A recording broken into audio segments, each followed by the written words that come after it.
ಕೃಷ್ಣಾರಮಣ ರಾಜ್ಯದವು ಪುಷ್ಣೀತಾಂ ಮಮ ಸದ್ಬುದ್ಧಿಂ ವೃಷ್ಣಿವಾಸಿಷ್ಠ ವಂಶಜೌ ಲಸತು ಶ್ರೀಮದಾನಂದ ತೀರ್ಥೇಂದುರ್ನೋ ಹೃದಂಬರೆ ಯದ್ವಚಶ್ಚಂದ್ರಿಕಾ ಸ್ವಾಂತ ಸಂತಾಪಂ ವಿನಿಕೃಂತತಿ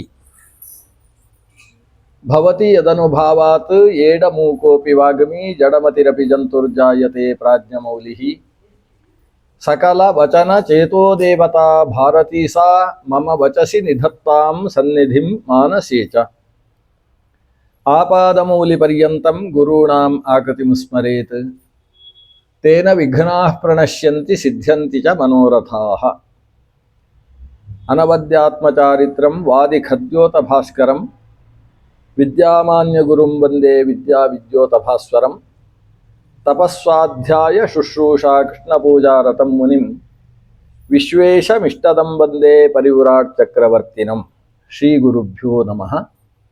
ಮಂಗಲಂ ಭಗವಾನ್ ವಿಷ್ಣುರ್ಮಂಗಲಂ ಮಧುಸೂದನಃ ಮಂಗಲಂ ದೇವಕೀಪುತ್ರೋ ಮಂಗಲಂ ಗರುಡಧ್ವಜಃ ಕಲ್ಯಾಣಾದ್ಭುತಗಾತ್ರಾಯ ಕಾಮಿತಾರ್ಥಪ್ರದಾಯಿನೇ ಶ್ರೀಮದ್ ವೆಂಕಟನಾಥಾಯ ಶ್ರೀನಿವಾಸಾಯ ತೇ ನಮಃ.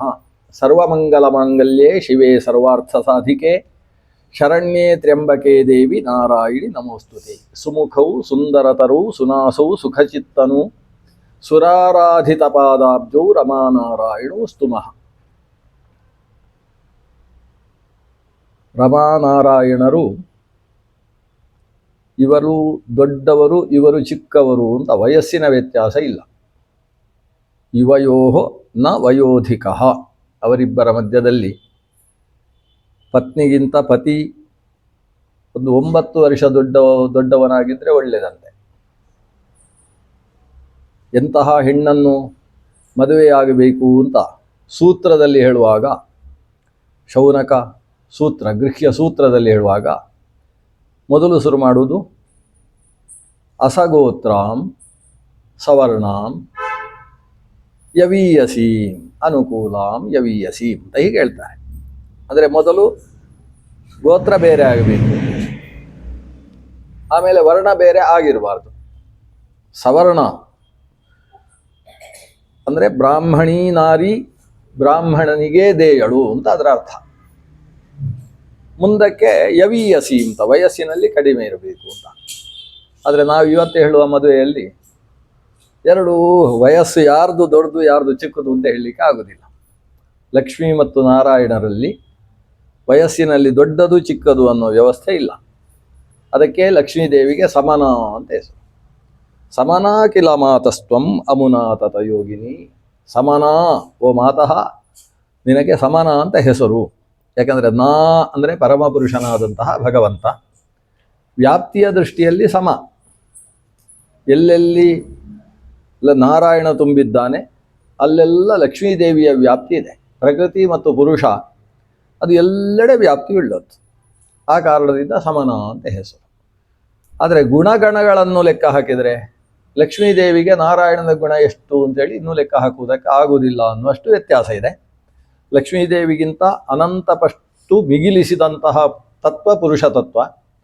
ಆದರೆ ಲಕ್ಷ್ಮೀದೇವಿಯಷ್ಟು ಎತ್ತರದ ಮತ್ತೊಂದು ಯಾವ ತತ್ವವೂ ಇಲ್ಲ.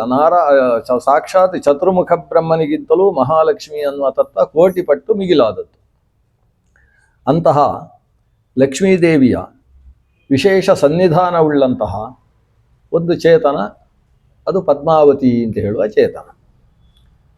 ಪದ್ಮಾವತಿ ಕಲ್ಯಾಣ ಅಂತ ಹೇಳುವುದು ಬಹಳ ಕಡಿಮೆ, ಶ್ರೀನಿವಾಸ ಕಲ್ಯಾಣ ಅಂತ ಹೇಳುವುದು ಜಾಸ್ತಿ. ಆದರೆ ರುಕ್ಮಿಣಿ ಕಲ್ಯಾಣ ಅಂತ ಹೇಳುವುದೇ ಹೊರತು ಶ್ರೀಕೃಷ್ಣ ಕಲ್ಯಾಣ ಅಂತ ಹೇಳಲಿಕ್ಕಿಲ್ಲ. ಜಾನಕಿ ಕಲ್ಯಾಣ ಅಂತ ಹೇಳೋದು, ಶ್ರೀರಾಮ ಕಲ್ಯಾಣ ಅಂತ ಹೇಳಿದರೆ ಏನೋ ಅಷ್ಟು ಚೆನ್ನಾಗಿಲ್ಲ ಅಂತಲೇ ಅನಿಸೋದು. ಎಲ್ಲ ಕಡೆ ಎಲ್ಲ ಹಾಗೆ. ಗಿರಿಜಾ ಕಲ್ಯಾಣ ಅಂತ ಉಂಟು, ಶಿವ ಕಲ್ಯಾಣ ಅಂತ ಇಲ್ಲ. ಆದರೆ ಇಲ್ಲಿ ಮಾತ್ರ ಶ್ರೀನಿವಾಸ ಕಲ್ಯಾಣ ಅಂತ ಸಾಮಾನ್ಯ ಒಂದು ಭಾವನೆ, ಉಪನ್ಯಾಸದಲ್ಲಿ ಹೇಳುವ ಒಂದು ಭಾವನೆಗಳು ಏನಂದರೆ, ಉಳಿದ ಕಡೆಯಲ್ಲೆಲ್ಲ ರುಕ್ಮಿಣಿಗೆ ಕೃಷ್ಣನನ್ನು ಮದುವೆ ಆಗಬೇಕು ಅಂತ ಹಠ. ಆ ಹಠದಿಂದ ಮದುವೆ ಆಯಿತು. ಜಾನಕಿ ದೇವಿಗೂ ಕೂಡ ಈ ರಾಮ ಬಿಲ್ಲು ಎತ್ತದೇ ಹೋದರೆ ಅಂತ ನಡುಕ್ತಾ ಇದ್ಲು ಅಂತ ವರ್ಣನೆ ಮಾಡ್ತಾರೆ. ಜಾನಕಿ ರಾಮನನ್ನು ನೋಡಿದ ಮೇಲೆ ರಾಮನೇ ಪತಿಯಾಗಬೇಕು. ಆದ್ದರಿಂದ ಅಲ್ಲಿ ಜಾನಕಿಗೆ ಪ್ರಾಧಾನ್ಯ ಮದುವೆಯ ವಿಷಯದಲ್ಲಿ. ಇಲ್ಲಿ ಹಾಗಲ್ಲ. ಇವಳು ಕಲ್ಲು ಹೊಡೆಯುವುದಕ್ಕೂ ಇದ್ಲು. ನಿನ್ನನ್ನು ಮದುವೆ ಆಗೋದಿಲ್ಲ ಅಂತ ಹೇಳಿ ಪದ್ಮಾವತಿ. ಆದರೆ ಶ್ರೀನಿವಾಸ ಹಠ ಹಿಡಿದು ಅವಳನ್ನೇ ಮದುವೆ ಆಗಿದ್ದಾನೆ ಅಂತ. ಅದೇ ಇದು ಶ್ರೀನಿವಾಸ ಕಲ್ಯಾಣ ಅಂತ ಒಂದು ದೃಷ್ಟಿಯಿಂದ ಹೇಳುವಂಥ ಮಾತಿದೆ. ಅಂತೂ ಪದ್ಮಾವತಿ ಶ್ರೀನಿವಾಸರ ಕಲ್ಯಾಣದ ಕಥೆ ಅನೇಕ ಪುರಾಣಗಳಲ್ಲಿದೆ. ಭವಿಷ್ಯೋತ್ತರದಲ್ಲಿ ತುಂಬ ವಿಶೇಷವಾಗಿ ಆದಿತ್ಯ ಪುರಾಣದಲ್ಲೂ ಕೂಡ ವಿಶೇಷವಾಗಿ ಅದರ ವಿವರಣೆ ಇದೆ. ಒಟ್ಟು 13 ಪುರಾಣಗಳಲ್ಲಿ ಶ್ರೀನಿವಾಸ ಕಲ್ಯಾಣ ವಿಚಾರ ಸಿಗ್ತದೆ. ಅದರಲ್ಲಿ ಕೆಲವು ಉಪಪುರಾಣಗಳು, ಕೆಲವು ಮಹಾಪುರಾಣಗಳು. ಒಟ್ಟು ಸಾರವನ್ನು ನಾವು 1 ಗಂಟೆಯ ಕಾಲಾವಧಿಯಲ್ಲಿ ಯಥಾಶಕ್ತಿ ಒಂದು ಕಲ್ಯಾಣ ಭಾಗ್ಯದ ಸಂದರ್ಭದಲ್ಲಿ, ಯಾಕಂದ್ರೆ ನಾವು ಇದನ್ನು ಆಲೋಚನೆ ಮಾಡುವ ಸಮಯದಲ್ಲಿ ನಮ್ಮ ಮನೆಯ ಕುವರಿಗೆ ಮದುವೆ ಬೇಗ ಆಗಬೇಕು ಅಂತ ಉದ್ದೇಶ ಇತ್ತು. ಈಗ ಮದುವೆಯನ್ನು ದೇವರು ಅವತ್ತು ನಡೆದ ಪ್ರವಚನದ 1-2 ದಿವಸಗಳಲ್ಲೇ ಗುರುಗಳ ಹಿರಿಯರ ಸನ್ನಿಧಾನದಲ್ಲಿ ಒಂದು ನಿಶ್ಚಿತಾರ್ಥವು ನಡೆದಿದೆ. ಕೆಲವೆಲ್ಲ ಹೇಗೆ ಆಗಬೇಕು, ಯಾವಾಗ ಆಗಬೇಕು ನಾವು ಅಂದುಕೊಂಡ ಹಾಗಿಲ್ಲ. ದೇವರು ಅದಕ್ಕೆ ಯೋಗ ಭಾಗ್ಯವನ್ನು ಕಲ್ಪಿಸಿದ ಅಂತ ಹೇಳಿದರೆ ಹೇಗೆ ನಡಿಬೇಕೋ ಹಾಗೆ ತಾನಾಗಿ ನಡ್ಕೊಂಡು ಹೋಗ್ತಾ ಇರ್ತದೆ. ಅವತ್ತು ಸಂಕಲ್ಪಿಸಿದ್ದು ಒಂದು ವಿಷಯ ಇತ್ತು, ಶ್ರೀನಿವಾಸ ಕಲ್ಯಾಣ ಒಂದು ನಾವು ಕೇಳಬೇಕು ಅಂತ. ಆ ಶಬ್ದ ಕೇಳಿದರೆ ಆಯಿತು. ಇನ್ನು ಉಳಿದದ್ದು ಅದಕ್ಕೆ ಸಂಬಂಧಿಸಿದ ಕೆಲವು ವಿಷಯಗಳನ್ನಷ್ಟೇ ನಾವು ಯಥಾಶಕ್ತಿ ಅನುಸಂಧಾನ ಮಾಡೋಣ. ಜನಕ ರಾಜ, ಅವನಿಗೆ 2 ಹೆಣ್ಣು ಮಕ್ಕಳು. 2 ಹೆಣ್ಣು ಮಕ್ಕಳಿಗೆ ಮದುವೆ ಮಾಡಬೇಕು ಅಂತ ಅವನ ಮನಸ್ಸಿಗೆ ಬಂದಿದೆ. ಅವನ ತಮ್ಮ ಕುಶಧ್ವಜ ಅಂತಿದ್ದಾನೆ, ಈತ ಕ್ಷೀರಧ್ವಜ, ಅವನು ಕುಶಧ್ವಜ. ಕುಶಧ್ವಜನಿಗೂ 2 ಹೆಣ್ಣು ಮಕ್ಕಳಿದ್ದಾರೆ. ಜನಕರಾಜನಿಗೆ ಒಬ್ಬ ಗಂಡು ಮಗನೂ ಇದ್ದಾನೆ. ಎಲ್ಲರೂ ಧರ್ಮನಿಷ್ಠರು. ಹೆಣ್ಣು ಮಕ್ಕಳು ಕೂಡ ಬಹಳಷ್ಟು ಶಾಸ್ತ್ರ ತಿಳಿದವರು. ಜನಕರಾಜನ ಜೊತೆಗೆ ಹೆಣ್ಣು ಮಕ್ಕಳು ಮಾಂಡವಿ ಮತ್ತು ಜಾನಕಿ ಇಬ್ಬರು ಚರ್ಚೆ ಮಾಡ್ತಾರಂತೆ. ಶಾಸ್ತ್ರ ವಿಚಾರದ ಚರ್ಚೆಯಲ್ಲಿ ಜೊತೆ ಸೇರುವಷ್ಟು ಶಾಸ್ತ್ರಜ್ಞರಾದವರು. ಕುಟುಂಬ ಅಂದರೆ ಅಷ್ಟು ಖುಷಿ ಜನಕನಿಗೆ. ಎಂಥ ಸಕಲ ಸೌಭಾಗ್ಯ ಕೊಟ್ಟಿದ್ದಾನೆ. ಊರಿನಲ್ಲಿ ಯಾವ ವ್ಯಕ್ತಿಗಳು ಪರಸ್ಪರ ಗಲಾಟೆ ಮಾಡಿಕೊಳ್ಳುವವರು ಇಲ್ಲ ಅವರ ದೇಶದಲ್ಲಿ. ಮಿಥಿಲಾ ಪಟ್ಟಣದಲ್ಲಾಗಲಿ ಆ ದೇಶದಲ್ಲಾಗಲಿ ಸಮಸ್ಯೆಯೇ ಇಲ್ಲ. ಈ ಕಾರಣದಿಂದ ಪರಮ ಸುಖಿ ಜನಕ. ಅವ ಊರಿನ ಜವಾಬ್ದಾರಿಯನ್ನು ತನ್ನ ಮಗನ ಹೆಗಲಿಗೆ ಏರಿಸಿ ತಾನು ಬರೀ ಶಾಸ್ತ್ರ ಚಿಂತನೆಯಲ್ಲಿ ಯಾಜ್ಞವಲ್ಕ್ಯರ ಜೊತೆಗೆ ವಿಚಾರ ಚಿಂತನೆ ನಡೆಸುವುದರಲ್ಲಿ ತೊಡಗಿಕೊಂಡಿದ್ದಾನೆ. ಒಂದು ಬಾರಿ 10 ಬ್ರಾಹ್ಮಣರು ಬಂದರು ಅವನ ಹತ್ರ. ಬಂದವರ ಹತ್ರ ಜನಕರಾಜ ಹೇಳಿದ, ನನ್ನಷ್ಟು ಸುಖಿ ಈ ಪ್ರಪಂಚದಲ್ಲಿ ಮತ್ತೊಬ್ಬ ಇಲ್ಲ. ಇಂತಹ ಸುಖ ಸೌಭಾಗ್ಯ ಇದ್ದರೆ ಯಾರು ಬೇಕಾದರೂ ಶಾಸ್ತ್ರ ಚಿಂತನೆಯಲ್ಲಿ ತೊಡಗಬಹುದು. ದುಃಖ ಅಂದರೆ ಏನು ಅಂತ ನನ್ನ ಜೀವನದಲ್ಲಿ ನಾನು ನೋಡಲಿಲ್ಲ. ಅಂಥದ್ದು ನನ್ನ ಒಂದು ಸಾಧನೆಯ ಫಲ ನೋಡಿ ಅಂತ. ಈ ಮಾತನ್ನು ಕೇಳಿ ಬ್ರಾಹ್ಮಣರಿಗೆ ಚೂರು ಬೇಸರ ಆಯ್ತಂತೆ. ಯಾಕಂದ್ರೆ ನನ್ನ ಸಾಧನೆಯ ಫಲ ಹೀಗುಂಟು, ಇದರಿಂದ ದೇವರು ಕೊಟ್ಟಿದ್ದಾನೆ ಅಂತ ಅದು ಬರಲಿಲ್ಲ ಅಲ್ವಾ. ನನ್ನ ಸಾಧನೆಯ ಫಲ ನೋಡಿ ನಾನು ಜೀವನದಲ್ಲಿ ದುಃಖ ಅಂದರೆ ಏನು ಅಂತ ನೋಡಿಯೇ ಇಲ್ಲ ಅಂತ ಅವ ಹೇಳಿದ್ದನ್ನು ಕೇಳಿ ಬ್ರಾಹ್ಮಣರಿಗೆ ಮನಸ್ಸಿಗೆ ಸ್ವಲ್ಪ ಸರಿ ಇಲ್ಲ ಇವ ಹೇಳಿದ್ದು ಅಂತ ಅನಿಸಿತು. ಅದು ಹರಿಗೆ ಇಷ್ಟ ಆಗಲಿಲ್ಲ. ಹೀಗೆ ಈ ಕಥೆ ಶುರುವಾಗುವುದು ಆ ಕಥೆಯಿಂದ ಪ್ರಾರಂಭ ಆಗ್ತದೆ. ಹರಿಗೆ ಇಷ್ಟ ಆಗಲಿಲ್ಲ. ಅದರ ಪರಿಣಾಮ ಏನು? ಇಷ್ಟ ಆಗಲಿಲ್ಲ ಅಂದ್ರೆ ಏನು? ಭಕ್ತರು ಏನಾದರೂ ಅಪಚಾರ ಮಾಡಿದರೆ, ಅವರಲ್ಲಿ ಏನಾದರೂ ತಲೆಯಲ್ಲಿ ತುಂಬಿದರೆ, ಇದೊಂದು ರೀತಿಯ ಅಹಂಕಾರದ ಸ್ಥಿತಿ ತುಂಬಿದರೆ ಅದನ್ನು ತೆಗೆದು ಹಾಕುವುದಕ್ಕೆ ಭಗವಂತ ಕೂಡಲೇ ಪ್ರವೃತ್ತನಾಗ್ತಾನೆ. ಇದು ಏನು ಸೂಚನೆ ಮಾಡ್ತದೆ ಅಂತ ಹೇಳಿದರೆ, ಅವರ ಮೇಲೆ ದೇವರಿಗೆ ಅತ್ಯಂತ ಪ್ರೀತಿ ಇದೆ ಅಂತ ಸೂಚನೆ ಮಾಡ್ತಾರೆ. ಯಾರು ತಪ್ಪು ಮಾಡಿದರೂ ದೊಡ್ಡವರು ಶಿಕ್ಷೆ ಕೊಡ್ತಾ ಇಲ್ಲ ಅಂತ ಹೇಳಿದರೆ ಅವರ ಮೇಲೆ ಅವರಿಗೆ ಪ್ರೀತಿ ಇಲ್ಲ ಅಂತ ಅರ್ಥ. ತಪ್ಪು ಮಾಡಿದವನಿಗೆ ಆ ಕ್ಷಣದಲ್ಲಿ ಶಿಕ್ಷೆ ಕೊಡುವುದಕ್ಕೆ ಹಿರಿಯರು ಮುಂದಾಗ್ತಾರೆ ಅಂತಾದರೆ ಅವನನ್ನು ತಿದ್ದಿ ಸರಿ ಮಾಡಿ ಉದ್ಧರಿಸಬೇಕು ಅನ್ನುವ ದೃಷ್ಟಿ ಇದೆ ಅಂತ ಅರ್ಥ. ಹಾಗೆ ಇಲ್ಲಿ ಇವನು ಅವತ್ತು ರಾತ್ರಿ ಮಲ್ಕೊಂಡಿದ್ದಾನೆ. ಸಾಮಾನ್ಯ ಮಲಗುವುದು ರಾತ್ರಿ 12 ಹೊಡೆದ ಮೇಲೆ, ಏಳುವುದು ಬೆಳಗ್ಗೆ 4ಕ್ಕೆ ಅಂತ ಇವನ ಲೆಕ್ಕಾಚಾರ. ರಾತ್ರಿ ಮಲಗಿದವನಿಗೆ ಆ ಹೊತ್ತಿಗೆ ಒಂದು ಸ್ವಪ್ನ ಅಂತೆ. ಸ್ವಪ್ನ ಅದು 3 ಪುಟದಷ್ಟು ದೊಡ್ಡ ಸ್ವಪ್ನ. ಪುರಾಣದಲ್ಲಿ 3 ಪುಟದಷ್ಟು ದೊಡ್ಡದು ಅಂದರೆ ಅಷ್ಟು ವಿಷಯ ಉಂಟವನಲ್ಲಿ. ಅದರಲ್ಲಿ ಒಂದು ಸಂದರ್ಭ, ತನ್ನ ಮಗ ಹೋರಾಡಿದ್ದು, ಅವ ಸತ್ತದ್ದು, ತನ್ನ ಮಗ ಸತ್ತ ಮೇಲೆ ಇವನಿಗೆ ಅದೇ ದುಃಖ. ಆ ದುಃಖದಿಂದ ಮಗನ ಪತ್ನಿಯೂ ಕೂಡ ತಾನು ಸಹಗಮನವನ್ನು ಮಾಡಿ, ಇಂಥದ್ದೆಲ್ಲ ದುಸ್ವಪ್ನ ಅಂದರೆ ಸ್ವಪ್ನ. ಮನೆಯಲ್ಲಿ ಇಂಥ ಅವಘಡ ನಡೀತು ಅಂತ ಇವನು ಕೂಡ ಮನೆ ಬಿಟ್ಟು ಹೋದದ್ದು. ತನ್ನ ಹೆಣ್ಣು ಮಕ್ಕಳಿಗೆ ಇನ್ನೂ ಮದುವೆ ಆಗಲಿಲ್ಲ, ಮದುವೆ ಮಾಡುವುದಕ್ಕೆ ಯಾರು? ಆ ರಾವಣನಂತೂ ಕಾಯ್ತಾನೆ ಇದ್ದಾನೆ. ನಾನಿನ್ನು ನನ್ನ ಮಗನೂ ಇಲ್ಲ ಅಂತ ಆದಮೇಲೆ ಇನ್ನೇನೇ ಆಗುತ್ತೋ ನಮ್ಮ ಮನೆಯಲ್ಲಿ ಕಥೆ ಅಂತ ಇದನ್ನೆಲ್ಲ ಆತ ಆಲೋಚನೆ ಮಾಡ್ತಾ ಇರುವುದು. ಅಷ್ಟೊತ್ತಿಗೆ ಸ್ವಪ್ನದಲ್ಲಿ ಶತಾನಂದರು ಬರುವುದು. ಶತಾನಂದರ ಜೊತೆಗೆ ಈ ಸಮಸ್ಯೆಗಳನ್ನೆಲ್ಲ ಹೇಳಿಕೊಳ್ಳುವುದು. ಶತಾನಂದರು ಅದಕ್ಕೆ ನಾವು ಗಂಗಾ ನದಿಯಲ್ಲಿ ಹೋಗಿ ಸ್ನಾನ ಮಾಡಿ ಅದರ ತೀರದಲ್ಲಿ ಕೂತ್ಕೊಂಡು ಒಂದು ಯಜ್ಞ ಮಾಡುವ ಅಂತ ಹೇಳುವುದು. ಅಷ್ಟೊತ್ತಿಗೆ ಎಚ್ಚರ ಆಗುವುದಿಲ್ಲ. ಎಚ್ಚರ ಆದಾಗ ಅಹಂಕಾರ ಎಲ್ಲ ಇಳಿದೋಯ್ತಂತೆ. ಎಂಥ ದುಃಖದ ಸ್ಥಿತಿಯನ್ನು ತಂದುಕೊಟ್ಟ ದೇವರು, ಆದರೆ ಎಲ್ಲ ಯಾವುದೂ ವಾಸ್ತವವಾಗಿ ನಡೆದಿಲ್ಲ ಅಲ್ವಾ? ಹಾಗಾದರೆ ದುಃಖ ಸುಖ ಅನ್ನುವುದು ಭಗವದ್ದತ್ತವಾಗುವಂಥದ್ದು. ನನಗೆ ದುಃಖದ ಸ್ಥಿತಿ ಏನು ಅಂತ ದೇವರು ಒಳಗೇ ತೋರಿಸಿಕೊಟ್ಟ. ನಿಜ ಜೀವನದಲ್ಲೆಲ್ಲ ಒಳಗಿನಲೇ ತೋರಿಸಿ ಅಂಥ ಒಂದು ನನ್ನ ಪಾಪಕ್ಕೆ ಪ್ರಾಯಶ್ಚಿತ್ತ ಮಾಡಿಸಿಕೊಟ್ಟ ಅಂತ ತುಂಬ ಕಣ್ಣಲ್ಲಿ ನೀರು ಹಾಕಿಕೊಂಡು ಶತಾನಂದರ ಮೂಲಕ ಸ್ವಪ್ನದಲ್ಲಿ ಕಂಡ ಯಾಗವನ್ನು ಮಾಡಿಸಿದ. ಆ ಯಾಗದ ಸಂದರ್ಭದಲ್ಲಿ ಅದೇ ಬ್ರಾಹ್ಮಣರು 10 ಜನ ಬಂದಿದ್ದರಂತೆ. ಬಂದವರು ಆಶೀರ್ವಾದ ಮಾಡಿದರು. ನಿಮ್ಮ 4 ಜನ ಹೆಣ್ಣು ಮಕ್ಕಳಿಗೆ, ಅಂದರೆ ಅಣ್ಣ ತಮ್ಮಂದಿರ ಮಕ್ಕಳಿಗೆ, ಒಂದೇ ಕುಟುಂಬಕ್ಕೆ ಸರ್ವಶ್ರೇಷ್ಠರಾದ ಭಗವಂತನ ವಾಸುದೇವ, ಸಂಕರ್ಷಣ, ಪ್ರದ್ಯುಮ್ನ, ಅನಿರುದ್ಧ ಅನ್ನುವ ಚತುರ್ವ್ಯೂಹಗಳ ಹಾಗೆ ಇರತಕ್ಕಂಥ ಸ್ವರೂಪಕ್ಕೆ ಮದುವೆಯಾಗುವಂತಹ ಭಾಗ್ಯ ಸಿಗಲಿ ಅಂತ ಆಶೀರ್ವಾದ ಮಾಡಿದರು. ಅದರ ಫಲವಾಗಿ ರಾಮಚಂದ್ರನ ಜೊತೆಗೆ ವಿವಾಹವಾಯಿತು ಅಂತ. ಇದು ಕಥೆ ಶುರುವಾಗುವುದು ಹೀಗೆ.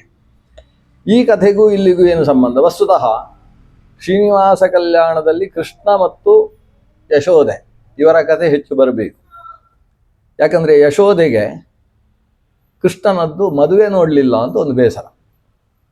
ಬಾಲ್ಯಲೀಲೆಯನ್ನೆಲ್ಲ ನೋಡಿದ್ದವಳೆ. ಉಪನಯನಕ್ಕೆ ಅದು ನೋಡದೆ ಹೋದರೂ ನಡೀತದೆ, ಭಾರಿ ಏನು ಕುಣಿದಾಡುವ ಕೆಲಸ ಇರುವುದಿಲ್ಲ. ಆದರೆ ಮದುವೆ ಅವಕಾಶ ಸಿಗಲಿಲ್ಲ ನನಗೆ, ಎಲ್ಲ ದೇವಕಿ ದೇವಿಯ ಜವಾಬ್ದಾರಿಯಲ್ಲೇ ಎಲ್ಲವೂ ನಡೆದು ಹೋಯಿತು ಅಂತ ಯಶೋದೆಗೆ ಕೃಷ್ಣನ ಮದುವೆ ನೋಡಬೇಕು. ಆಗ ಶ್ರೀಕೃಷ್ಣ ಆಕೆಗೊಂದು ಅನುಕೂಲ ಮಾಡಿಕೊಟ್ಟ. ಮುಂದಕ್ಕೆ ಕಲಿಯುಗದಲ್ಲಿ ನಾನೊಂದು ಅದ್ಧೂರಿಯ ಮದುವೆ ಮಾಡಿಕೊಳ್ಳುವ ಇದ್ದೇನೆ, ಅದಕ್ಕೆಲ್ಲ ನೀವೆಲ್ಲ ಬರಬೇಕು, ನಿಂದೆ ನೇತೃತ್ವ ಇರಬೇಕು, ಮದುವೆ ಮಾಡಿಸುವ ಜವಾಬ್ದಾರಿಯನ್ನು ನೀನು ಹೊತ್ತುಕೊಳ್ಬೇಕು ಅಂತ ಯಶೋದೆಗೆ ಹೇಳ್ತಾನೆ. ಹಾಗೆ ಯಶೋದೆ ಬಕುಲಾದೇವಿಯಾಗಿ ಆವಿರ್ಭವಿಸ್ತಾಳೆ. ಅವಳಿಗೆ ಹೆಸರು ಬಕುಲಾದೇವಿ ಅಂತ ಅವಳ ಹೆಸರು. ಈ ಶ್ರೀನಿವಾಸನ ವಿವಾಹದಲ್ಲಿ ದೊಡ್ಡ ಜವಾಬ್ದಾರಿಯನ್ನು ನಿರ್ವಾಹ ಮಾಡ್ತಕ್ಕಂಥವಳು ಆ ಬಕುಲಾದೇವಿ. ಶ್ರೀನಿವಾಸ ಇಲ್ಲಿ ಈ ಕಡೆ ಜನಕರಾಜನ ಶತಾನಂದ ಅವರೆಲ್ಲರೂ ಕೂಡ ಈ ವಿವಾಹದಲ್ಲಿ ಭಾಗವಹಿಸುವ ಪ್ರಕರಣ ಮುಂದಕ್ಕುಂಟು. ಎಲ್ಲರೂ ಭಾಗವಹಿಸ್ತಾರೆ. ವಸಿಷ್ಠರು ಭಾಗವಹಿಸ್ತಾರೆ, ಶುಕಾಚಾರ್ಯರು ಭಾಗವಹಿಸ್ತಾರೆ, ಸಾಕ್ಷಾತ್ ರುದ್ರದೇವರು, ಶುಕಾಚಾರ್ಯ ಅಂದರೆ ರುದ್ರದೇವರೇ ಅಲ್ವಾ, ಸಾಕ್ಷಾತ್ ರುದ್ರದೇವರು ಬ್ರಹ್ಮದೇವರು ಮೂಲ ರೂಪದಿಂದ ಆವಿರ್ಭವಿಸ್ತಾರೆ. ಮೂಲ ರೂಪ ಇರುವ ಹಾಗೆಯೇ ಅವರಿಗೆ ಅವತಾರ ಸ್ವರೂಪಗಳು ಇರ್ತವೆ. ಇದು ದೇವತೆಗಳ ಸ್ಥಿತಿ. ಸಾಂಶ ಚೇತನಗಳಲ್ಲೆಲ್ಲ ಹಾಗೆ ಮೂಲ ರೂಪ ಇರುವ ಹಾಗೆ ಅವತಾರ ರೂಪಗಳು. ಅವತಾರ ರೂಪಗಳು ಮೂಲ ರೂಪದ ಜೊತೆಗೆ ಗಲಾಟೆ ಮಾಡುವಂತಹ ಪ್ರಸಂಗಗಳು ಕೂಡ ಇರ್ತವೆ. ಇಲ್ಲಿ ಎಲ್ಲ ಏಕ ಮನಸ್ಸಿನಿಂದ ಶ್ರೀನಿವಾಸನ ಕಲ್ಯಾಣದಲ್ಲಿ ಎಲ್ಲ ದೇವತಾ ಸ್ವರೂಪಗಳು ಸೇರಿಕೊಡ್ತಾರೆ. ಅವರೆಲ್ಲರೂ ಸೇರಿ ಮಾಡಿದಂತಹ ದೊಡ್ಡ ವಿವಾಹ. ಅದಕ್ಕೆ ಈ ಶ್ರೀನಿವಾಸ ಆಕಾಶರಾಜನ ಮಗಳಾದಂತಹ ಪದ್ಮಾವತಿಯನ್ನು ತನಗೆ ಪತ್ನಿಯಾಗಬೇಕು ಅಂತ ಬಯಸ್ತಾನೆ. ಬೇಟೆಗಾರನ ವೇಷದಲ್ಲಿರ್ತಾನೆ ಅವನು. ಬಕುಲಾದೇವಿ ಆತನಿಗೆ ಜೊತೆಗಿರ್ತಾಳೆ.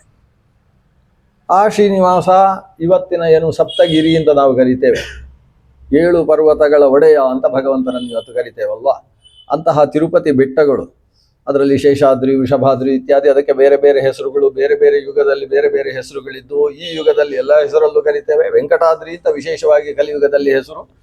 ಅಂತಹ ವೆಂಕಟಾದ್ರಿಯಲ್ಲಿ ಆತ ಮೊದಲು ಕುದುರೆಯ ಮೂಲಕ ಸಂಚಾರ ಮಾಡ್ತಾನೆ, ಬಿಲ್ಲು ಬಾಣಗಳನ್ನು ಹಿಡಿದು ಪ್ರಾಣಿಗಳನ್ನು ಬೇಟೆಯಾಡ್ತಾನೆ.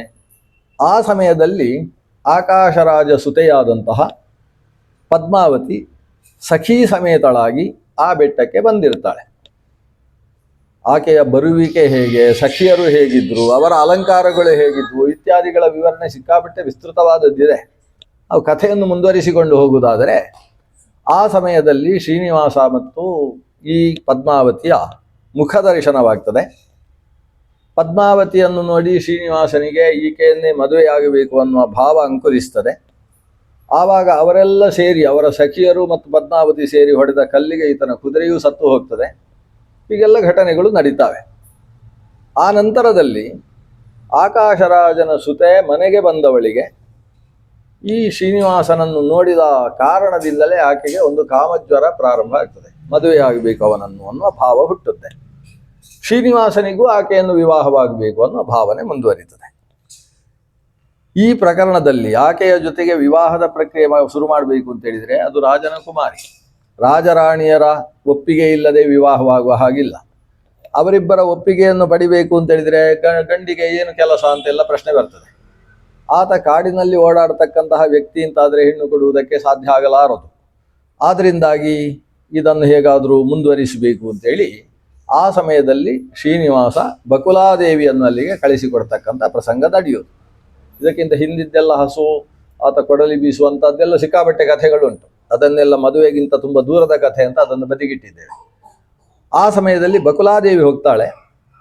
ಹೋಗಿ ಈ ಶ್ರೀನಿವಾಸನಿಗೆ ಈ ಹೆಣ್ಣು ಮಗಳನ್ನು ಮದುವೆ ಮಾಡಿಕೊಡುವುದಕ್ಕೆ ಬೇಕಾದ ವ್ಯವಹಾರ ಮಾಡುವುದಕ್ಕೆ ಅವಳು ಹೋಗೋದು. ಆದರೆ ಶ್ರೀನಿವಾಸ ಸುಮ್ಮನೆ ಕೂತುಕೊಳ್ಳುವುದಿಲ್ಲ.